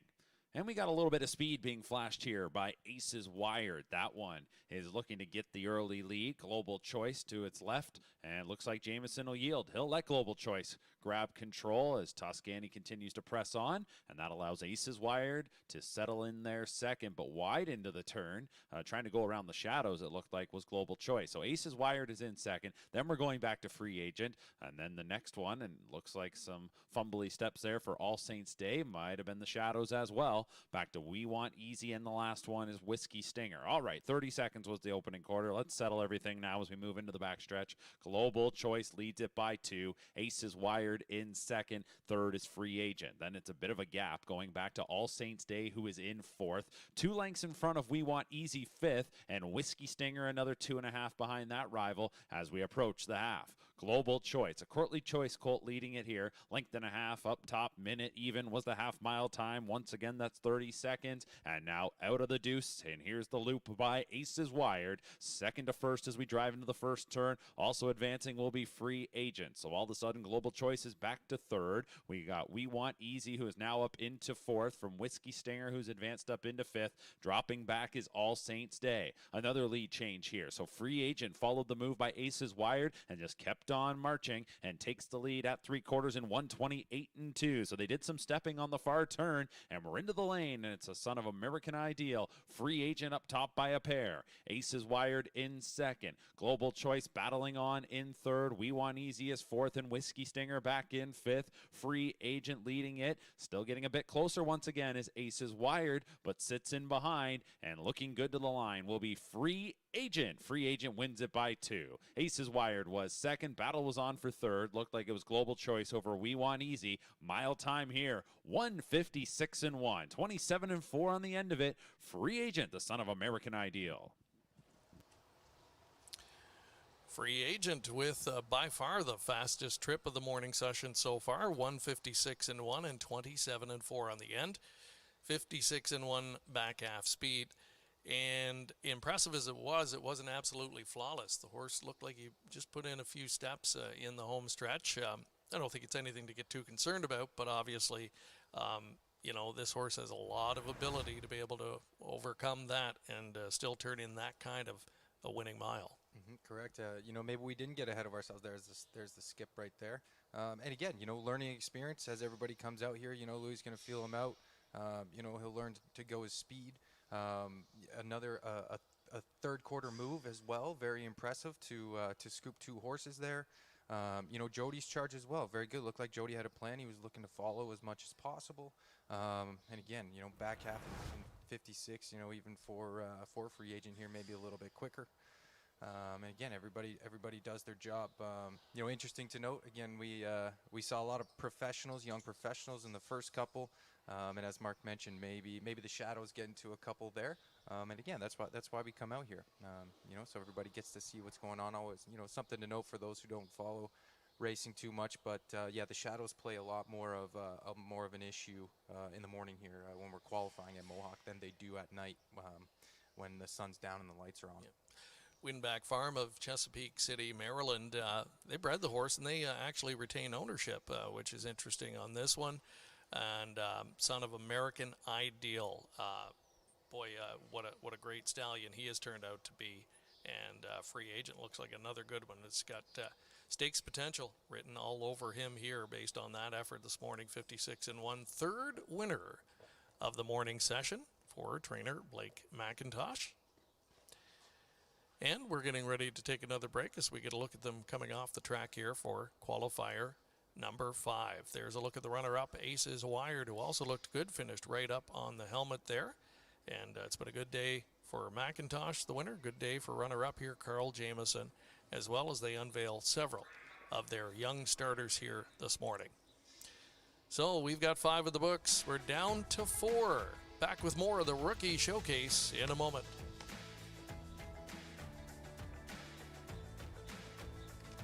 As the industry's leading sales agency, Preferred Equine's new online sales portal, Preferred Equine Online, offers the best online service available. Developed by our experienced sales team, the powerful new platform with cutting-edge technology makes buying and selling easy from the comfort of your home or office over any device.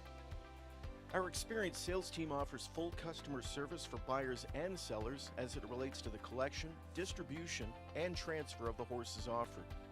Sellers can enter a horse as easily as 123 with a searchable database while allowing comments, photos, and other documents. Buyers can view live pedigrees, past performances, and race videos. To view the sales schedule, create your account, or learn more, visit www.preferredequineonline.com or call our sales team at 914-773-7777.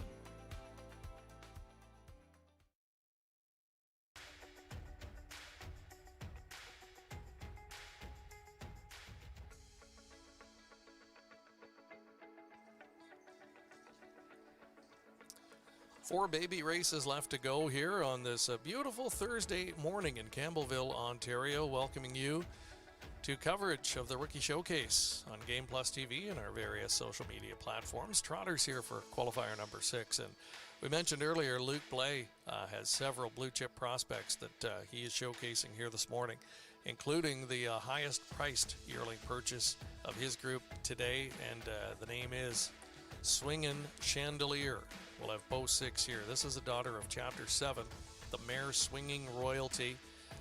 What a production record for her. She is the mother of a $1 million winner called a $100 bill, $856,000 winner Slay, Royal Mission, who's banked $647,000, and Royal Philly inching in on $250,000. That's from the first 4 foals. And when you mate a mare like that to Chapter 7, this is what you get, a $375,000 U.S. Harrisburg yearling purchase. Swinging Chandelier from the Luke Blais stable. It's Tyler Jones scheduled to drive here from post 6. Next door neighbor Udon will be a daughter of Captain Corey. Captain Corey, well, he's the leading trotting stallion in North America for 3-year-olds in 2026. Combined earnings of $1.1 million for Captain Corey, another of those stallions that made a huge splash last year. Yeah, and again, you know, he was a fantastic horse to watch. You know, if I remember correctly, he kind of had his own way of going. It was interesting to always watch him, and you know, I can't say that I followed his offspring south of the border too much, but I'll be very interested to see how they go here. Determination, the owner of Swinging Chandelier, also the owner of number 5 Dream Trade. Now, not everything in their barn comes from the yearling sales. They've got some very impressive homebreds that they're coming out with now each and every year. And here's just a dream mating for a farm like that.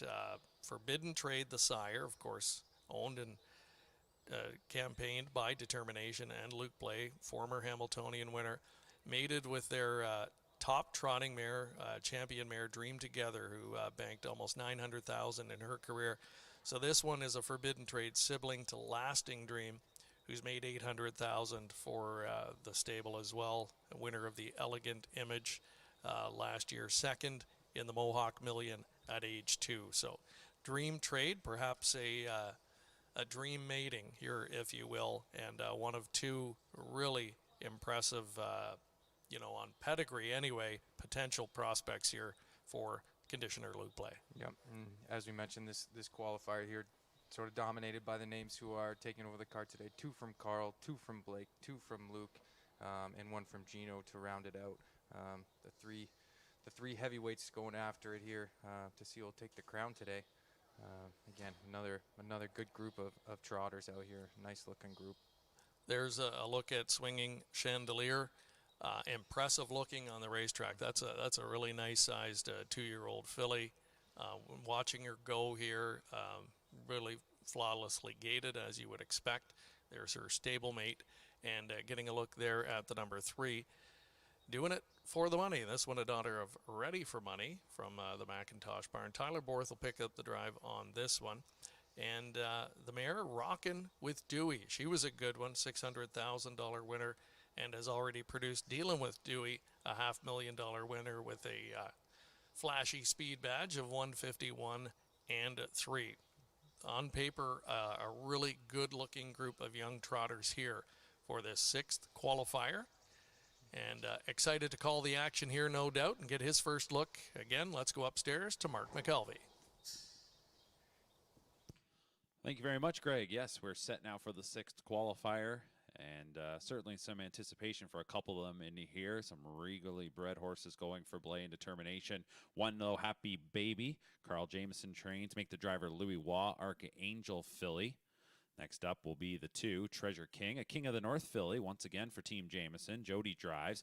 This is a daughter of King of the North, as mentioned, $42,000 U.S. purchase out of Harrisburg. 3 is Doing It for the Money. This is a daughter of Ready for Money, trained by Blake McIntosh, Tyler Borth in the bike. Next up will be the 4, She's a Man-Eater, Doug McNair for Blake McIntosh. Walner filly, comes out of the Lexington Select Sale for $30,000 U.S. 5 is Dream Trade, Forbidden Trade filly for Determination, Blais. Bob McClure drives. And then we will move on to the 6, Swinging Chandelier, once again for Determination and Blais. Tyler Jones will drive. Chapter 7 filly was purchased for $375,000 U.S. out of the Harrisburg sale. Outside, the final one to meet, Udun, is a Captain Corey filly. Gino Toscani trains and drives, $31,000 U.S. from the Lexington Select sale. Field of 7, 2-year-old trotting fillies for today's 6th race. And they're off and trotting. Udun from the outside is trying to sweep across. From the center of the track is She's a Man-Eater. Between horses Doing It for Money. Then at the inside, that is going to be Treasure King. Then we will go back to the rail starter Happy Baby. The Blais trainees Dream Trade and Swinging Chandelier will get away 6th and 7th. But your leader from the outside, the Captain Corey filly, Udun, as that one gets to the lead. A little wide here from second. That is She's a Man-Eater, and that one is going to trot ahead, looking to grab the lead as they'll move to the backstretch off a 30-4 opening quarter. So McNair will allow She's a Man-Eater to stride up ahead, and she now clears to the lead. She's a daughter of Walner, and she leads it here quickly by 3 lengths. In second is Udun, followed third by Treasure King. Gap of 3.5 lengths back to Doing It for the Money, who is followed by Happy Baby, then to Dream Trade and Swinging Chandelier. Can see them all about a dozen lengths from the lead. Single file, and how about this? Udun going to come back for the retake as we approach the midway point. So once again, it is Udun the leader. 1:02.1 was the half-mile time. She's a Man-Eater was relegated to second. Off the rail third. Here comes Treasure King. The King of the North filly is advancing nicely now and is only a length away. Racing fourth is Doing It for the Money. 2 lengths back to Happy Baby. Another couple lengths to Dream Trade and Swinging Chandelier, the trailer. And we get another lead change as it's Treasure King now, who is has taken the top spot, and Treasure King, she looks good as she's up to the lead, and she'll get us to 3/4. You done second. All of a sudden, She's a Man-Eater's now back in third. 1:31.1, the 3/4 time. So that was 29 seconds even quicker for Treasure King as she made the bid to the front, and she leads it here by 6 as we head on for home. You Done is in second. She's a Man-Eater is racing third, looking to come up the inside, doing it for the money. That rail maybe shut off for a second. There's the room now once again. She's a Man-Eater back to the outside, and then it's going to be Happy Baby, but it is all Treasure King. Treasure King, she looks good here. King of the North Philly will win, finishing in second. That was Doing It for the Money. Third was She's a Man-Eater. Happy Baby was fourth in 2 minutes and a fifth.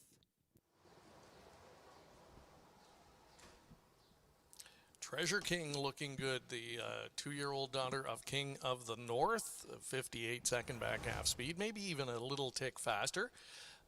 Probably one of the earliest moves we've seen in a race today. A little bit after the halfway point, Jody decided time to go. We're not going quite fast enough, and just kind of let the filly do her thing, and she extended the margin all the way to the finish.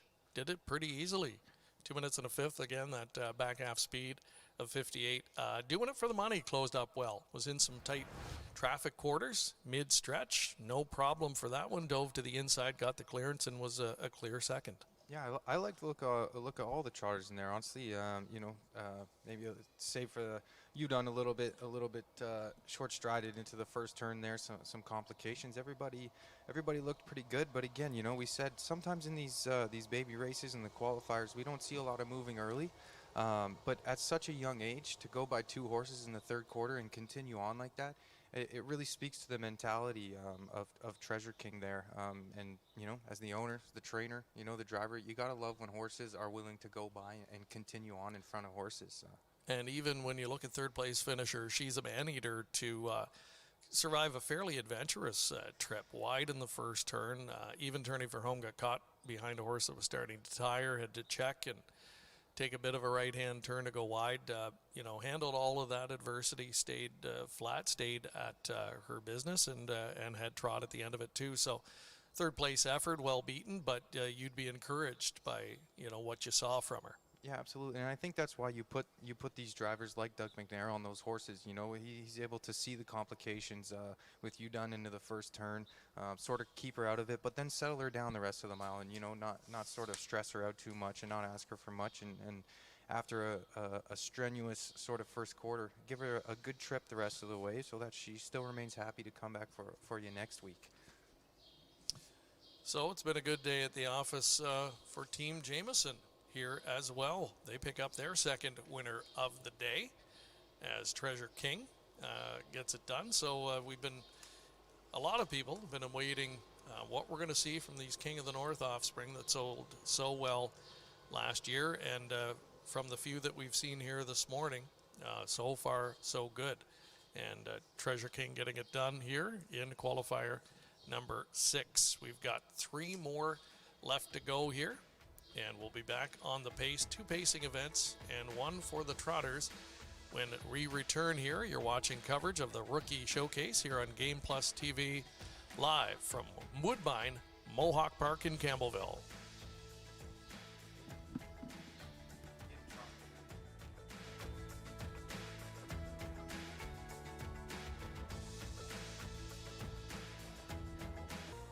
Harness Racing Update covers the sport from all the angles, with news, opinion, features, photography, and the most comprehensive racing, breeding, and sales stories in the game from around the globe. It's all delivered by a deep, diverse, and talented team of writers and photographers. Plus, HRU's popular Twos in Training series on YouTube gives you the first look at the stars of tomorrow. And the best news, it's all free. Subscribe to HRU today for free at harnessracingupdate.com.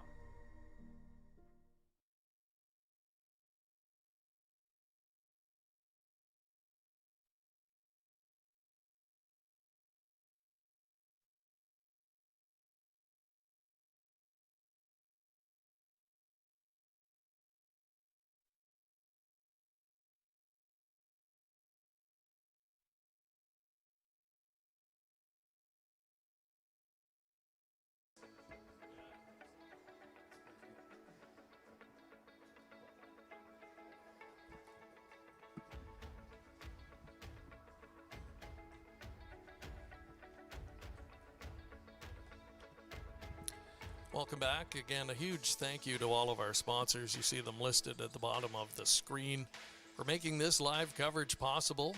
It's a time of year that we really anticipate getting our first look at the next wave of young potential star performers. And here in Ontario, we've been blessed in recent years to see many of them, and we got our first look right here on Baby Race Day. And from what we've seen so far this morning, I think some that we can expect we're going to see in those first stakes races when they start to pop up here in the coming weeks. We're back on the pace for qualifier number 7, and it is a field of 7 set to go postward here. And some of the stalwarts of the OSS program in terms of stallions represented here. You've got one by Better Than Cheddar. You've got the old reliable Big Jim, a couple of all bets off offspring in the field here as well.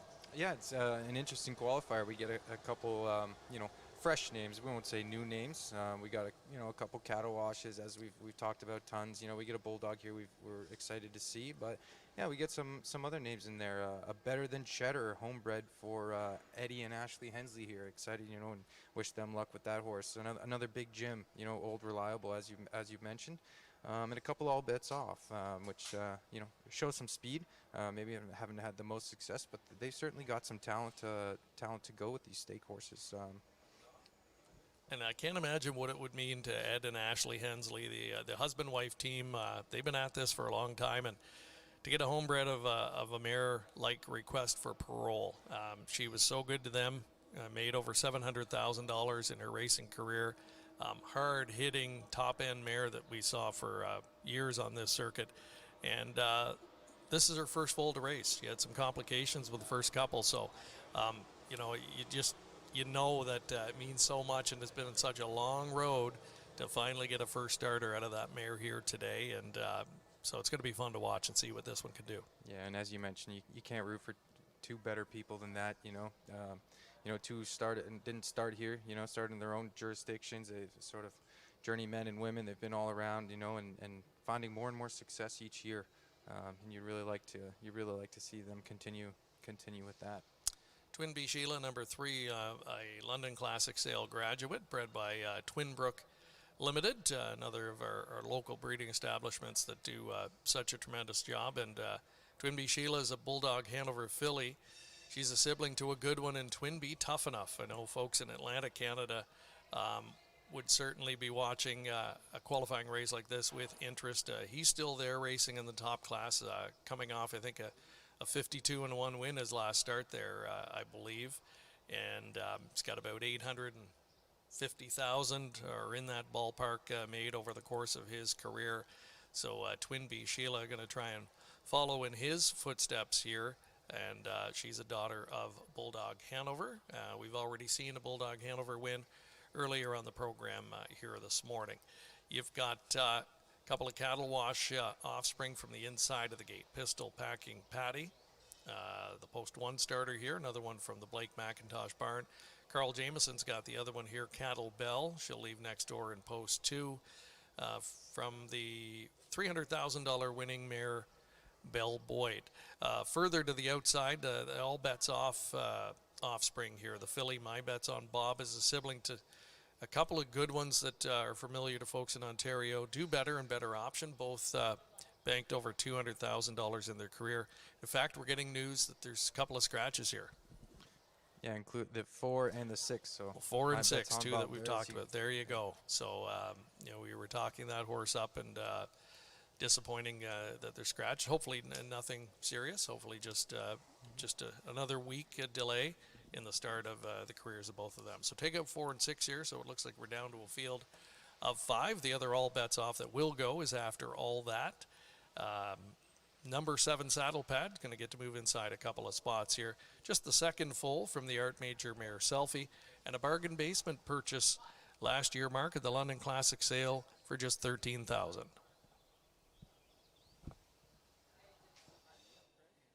On that one here as we're lining up for the 7th qualifier.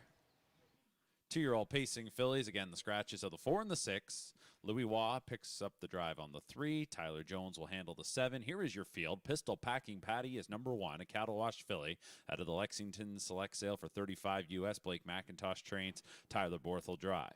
Number 2 is Cattle Bell, daughter of Cattle Wash, and she is trained by Carl Jameson. Jody Jameson in the bike. Next up, we go on to Twin B Sheila. London Classic grad, $52,000. Goes for Team Jameson. Make the driver Louis Waugh. 4 is Scratch. 5 is Big Chanel. And this is a daughter of Big Jim. Homebred for Gino Toscani. He also trains and drives. 6 is Scratch. 7 is After All That. A London Classic grad at $13,000 as mentioned. Corey Fuller, the trainer. And make the driver Tyler Jones. So we're down to a field of 5 for this 7th qualifier. 7 of 9 on the first day of baby races from Woodbine Mohawk Park. 2-year-old pacing fillies have taken their positions. Here we go.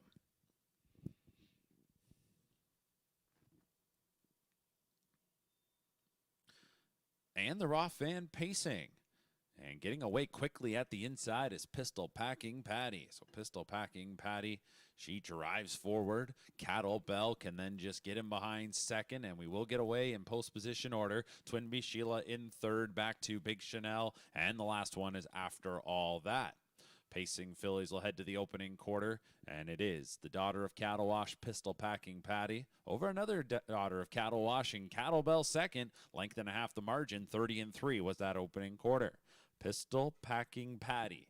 Say that 10 times fast. Pistol Packing Patty into the backstretch from Cattle Bell in second, a couple lengths to Twin V Sheila in third. 4th is Big Chanel, and the last one at the back is After All That. So nothing going to change here through the second quarter. Pistol Packing Patty, she gets to call the shots here. The daughter of Cattle Wash, who was a Lexington Select graduate at $35,000 US, and brings us to the half. Right behind is Cattle Bell. 1 minute and 4/5 was the half mile clocking. 30-1 in the second quarter. Pistol Packing Patty into the far bend. Cattle Bell just tracking right along, and this one could be poised for a big back half. Twin B Sheila is in third. A couple more lengths back to Big Chanel in fourth. Our trailer has been After All That. They're halfway around the far turn with Pistol Packing Patty. Borth still sitting there on her. Cattle Bell in behind second, ready for the stretch sprint. 2 more lengths to Twin B Sheila in third. 3/4 time was 1:30-4, so they've gotten a tad quicker in each split, and now we're into the lane, and the fillies will look to sprint. It is Pistol Packing Patty. Off her back comes Cattle Bell, so these two will match strides coming up to the 8th pole. Pistol Packing Patty outside. Cattle Bell starting to get ahead. Back in third is Twin B Sheila. Big Chanel is fourth, and Cattle Bell continues to power her way forward. It'll be Cattle Bell off the 2-hole ride to win it. Pistol Packing Patty well in hand second, then finishing in third Twin B Sheila, and fourth was Big Chanel. 1:59-1. Cattle Bell, 59-1 winner. Zippy 28-2 final quarter on the end. She's got the big, powerful Cattle Wash gate to her, and off the pocket trip, she accelerates by, and will give Team Jameson their 3rd winner of the morning session.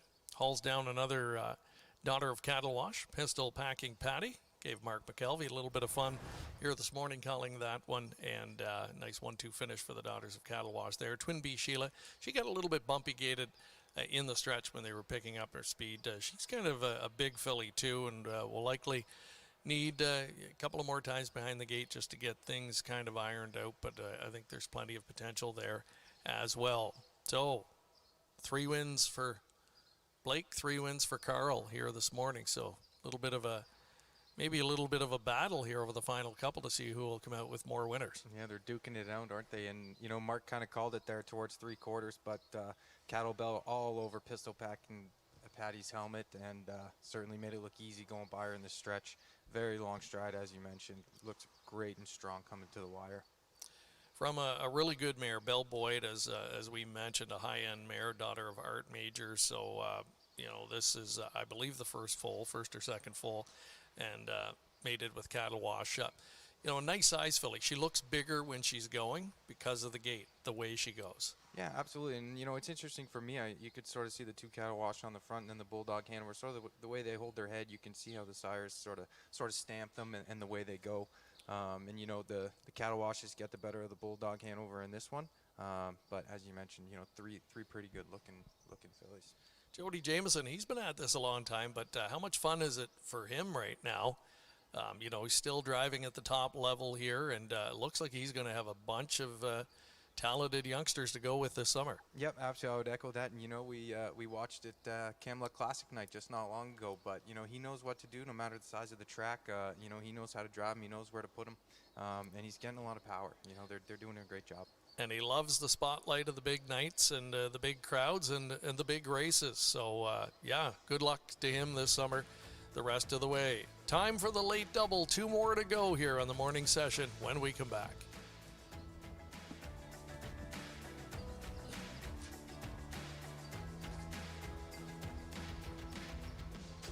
Rolling fields of Lucan, Ontario, right to the winner's circle.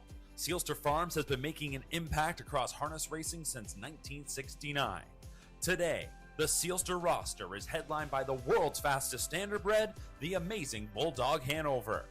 145-4, Horse of the Year in Canada and the US. Bulldog Hanover is already the sire of multiple Grand Circuit winners, including Grade 1 winning filly, She's a Bulldog.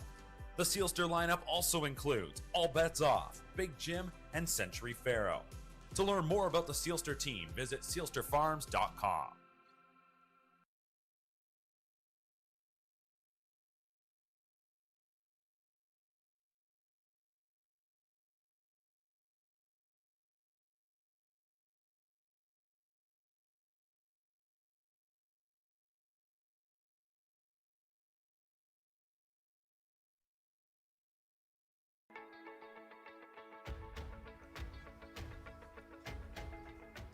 Just 2 more to go here this morning, welcoming you back to Woodbine Mohawk Park.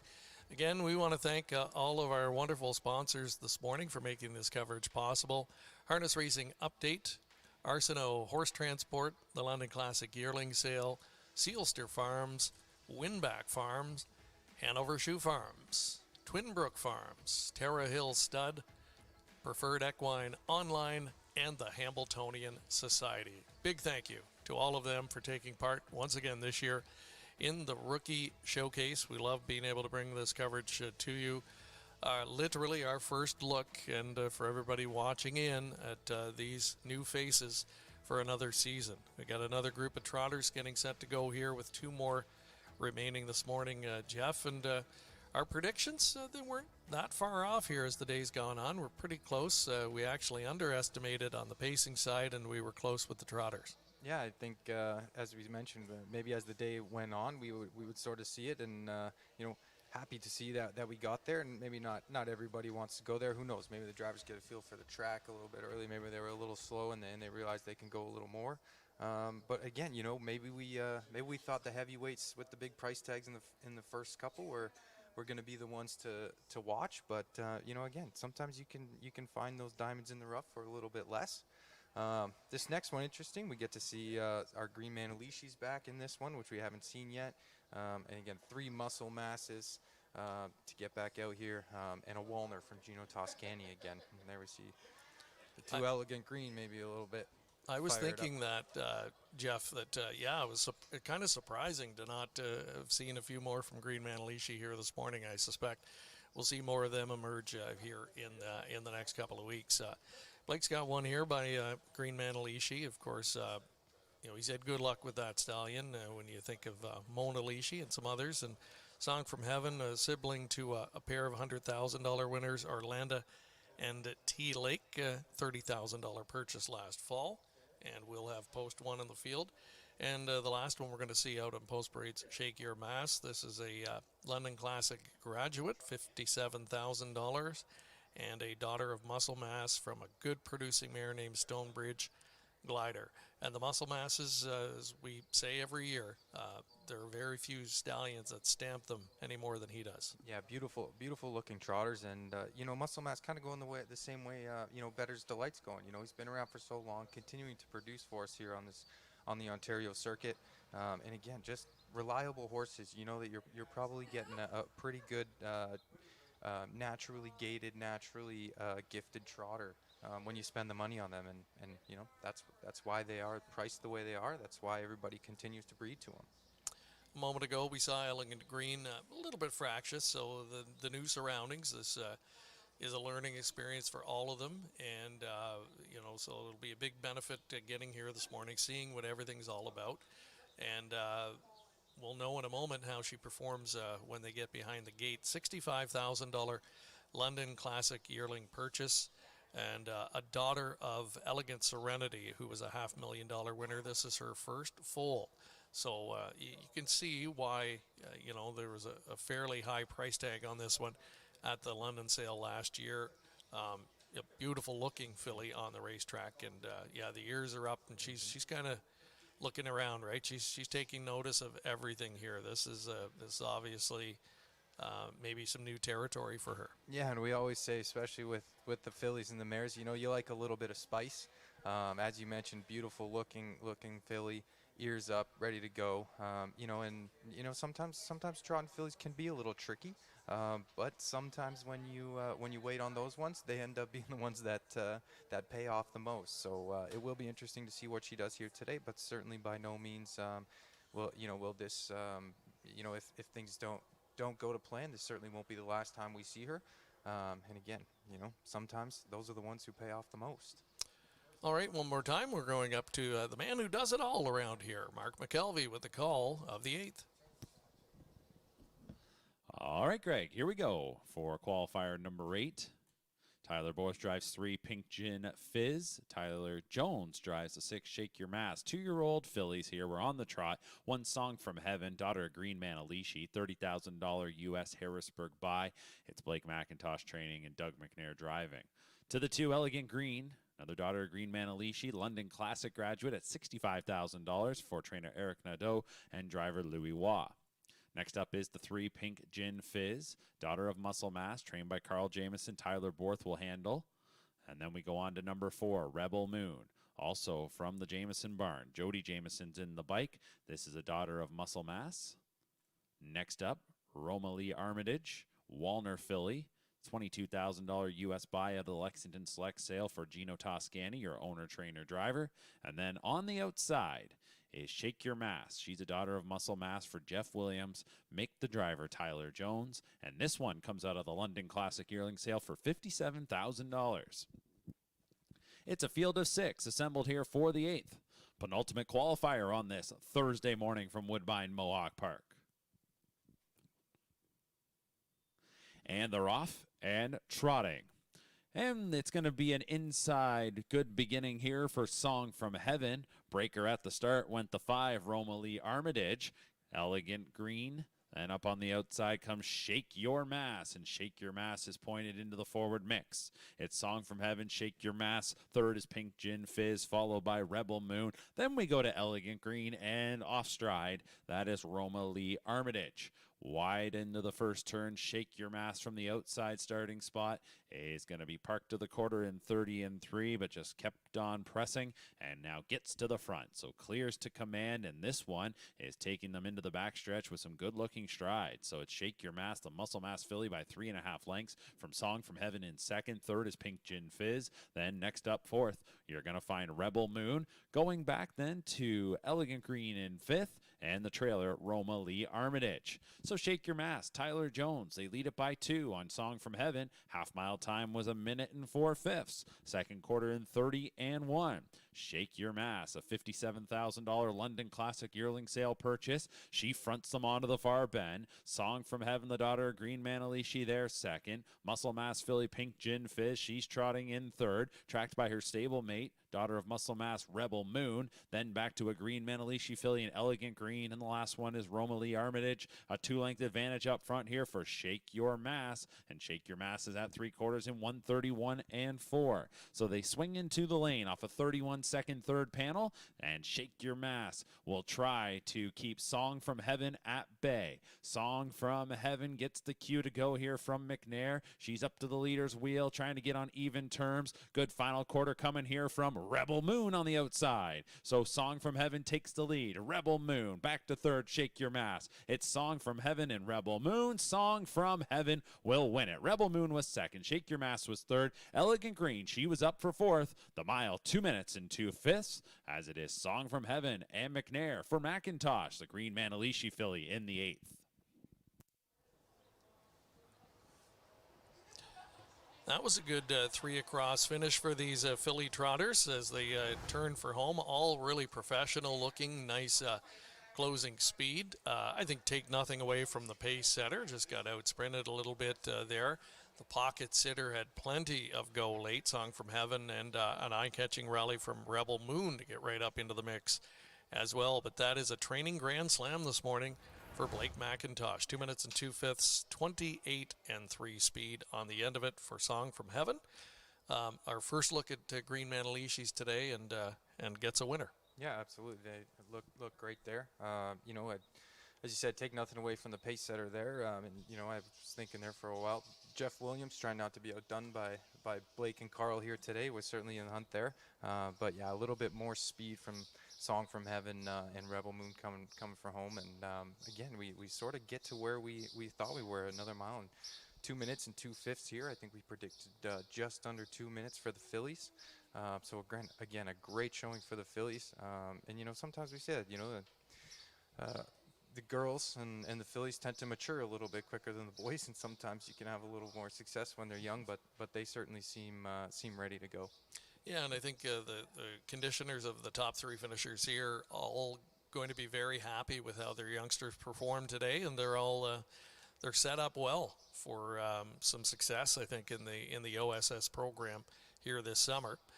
It remains to be seen, you know, what level they will all compete at. But you know, so far they've got a little bit of a leg up on the competition, if you will. Song from Heaven. Again, you're looking at you know, the time, of course, plays a bit of a factor, but it's more just the way the filly handled. Post 1 for a trotter, as you know, Jeff, not ideal here typically. So to negotiate that, follow along as comfortably as she did, and then give you that response late, really a perfect first outing. Super impressive, and we just saw her come off the feed there, but great body language coming off the track, ears up, you know, easy to handle. Almost looks like she didn't do too much work out there. There's a look at the filly that set all of the fractions and was a good third place finisher. Again, really solid, robust, good-looking filly that's obviously got tactical speed, and she'll learn to carry it a little bit further, I am sure. It's all about learning your lessons here this morning for these youngsters, and we've been impressed so far. We've got one more to bring your way as we continue with coverage of day 1 of the Rookie Showcase from Woodbine Mohawk Park.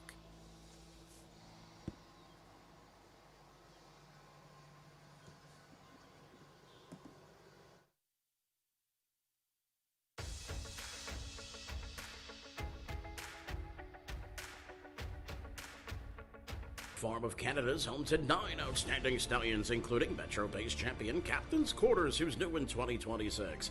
Beach Glass, winner of the Meadowlands Pace and the Last Great Son of Some Beach Somewhere, its first yearling crop sells in 2026. Lawless Shadow, an O'Brien Award winner and Meadowlands Pace champion, whose first crop sells in 2026. The Great McWicked, the richest pacing stallion in harness racing history, and 2-time O'Brien Award winner Tattoo Artist, a winner on every size track with many stakes and track records. Also standing Better Than Cheddar, Betting Line, My MVP, and Trixton. For more information, it's winbackfarm.com.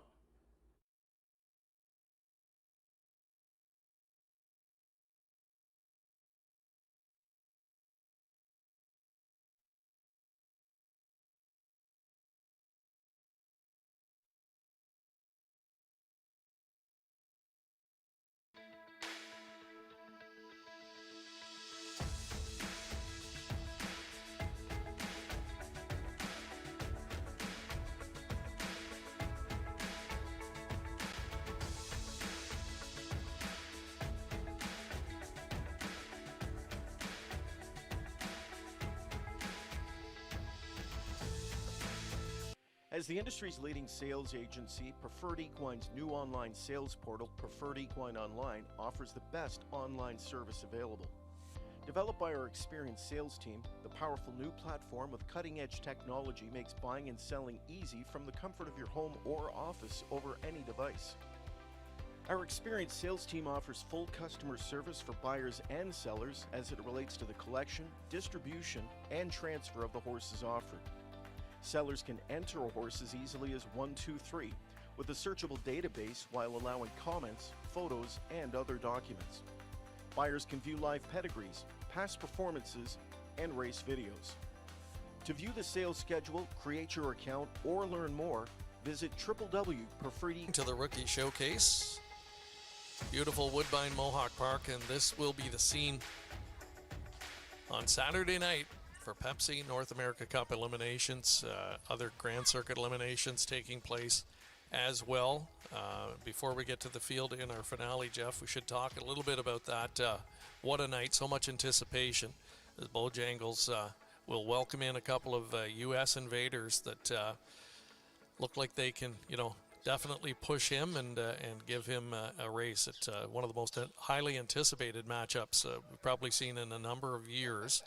And local driver James McDonald picking up a big drive. Yeah, picking up the drive on odds on Mr. Mamba.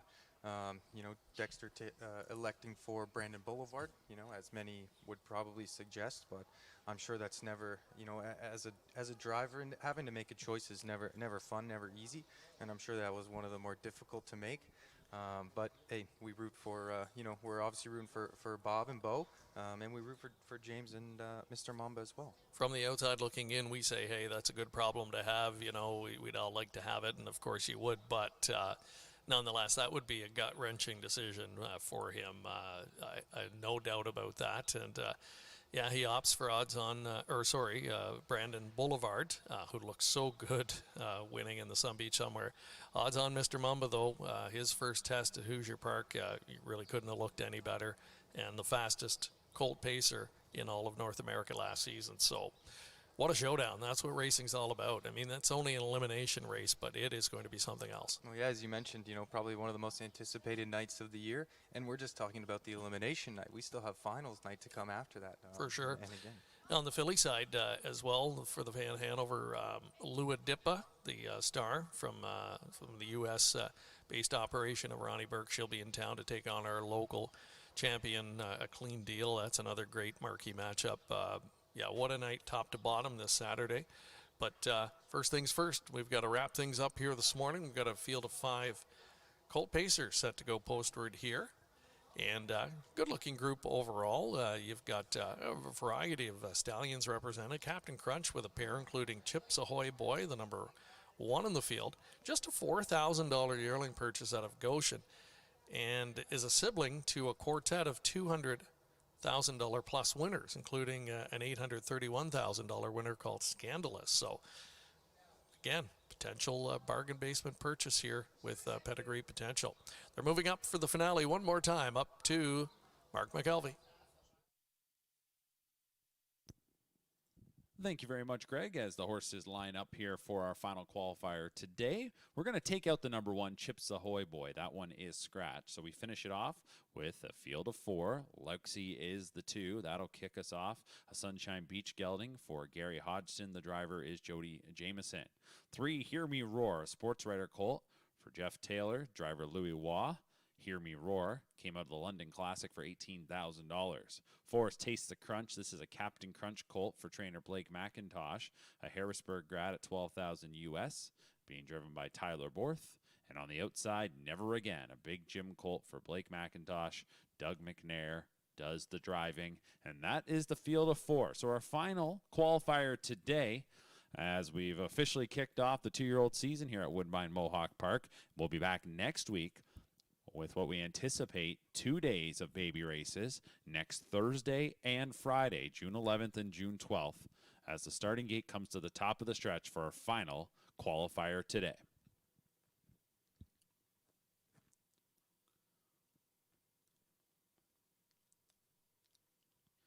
And they're off and pacing. The quartet get the cue to go. And in the center of the track, that is Never Again. At the inside, it is Leuxie. Then behind them, it's going to be Hear Me Roar and Taste the Crunch. So coming forward to the lead will be Never Again. the pumped up son of Big Jim.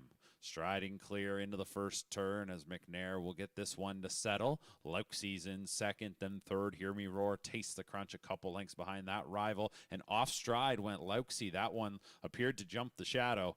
30-2 was the opening quarter. Into the backstretch, and your leader here is Never Again, well clear by about 10 lengths. Second is Hear Me Roar, then in third is Taste the Crunch, and resetting after making that break. Some tough luck in the first turn for Leuxie, so Jameson and the Sunshine Beach Gelding will try and salvage the rest of this mile, but it is Never Again swinging away up front. It's a lead of a dozen lengths at least, and gets by the half in 59 seconds even. That was 28-3 in the second quarter. So Never Again, the son of Big Jim, with the big time advantage. In second is Hear Me Roar, about 2.5 lengths back to Taste the Crunch. That one appears to be getting into gear here now and is going to close the gap. And then it's probably another dozen lengths back to the trailer Leuxie. So Never Again was ready to rock and now coming to three quarters. And this one a little wide to that marker. So Never Again off the half of 59 was at three quarters in 129-3. Into the stretch. Never Again. McNair will try to get this guy to be straightened out to finish it off. Never Again. They'll have to make up many lengths here to catch him. Eighth of a mile remaining. Taste the Crunch is now into second. He's in second. Meanwhile, third is Hear Me Roar. Leuxie will be the last one. So it'll be the McIntosh trainees to finish 1-2 to cap things off. It is Never Again winning it by about 7 lengths. Second was Taste the Crunch. Third was Hear Me Roar. And Leuxie was the last one. 159-1.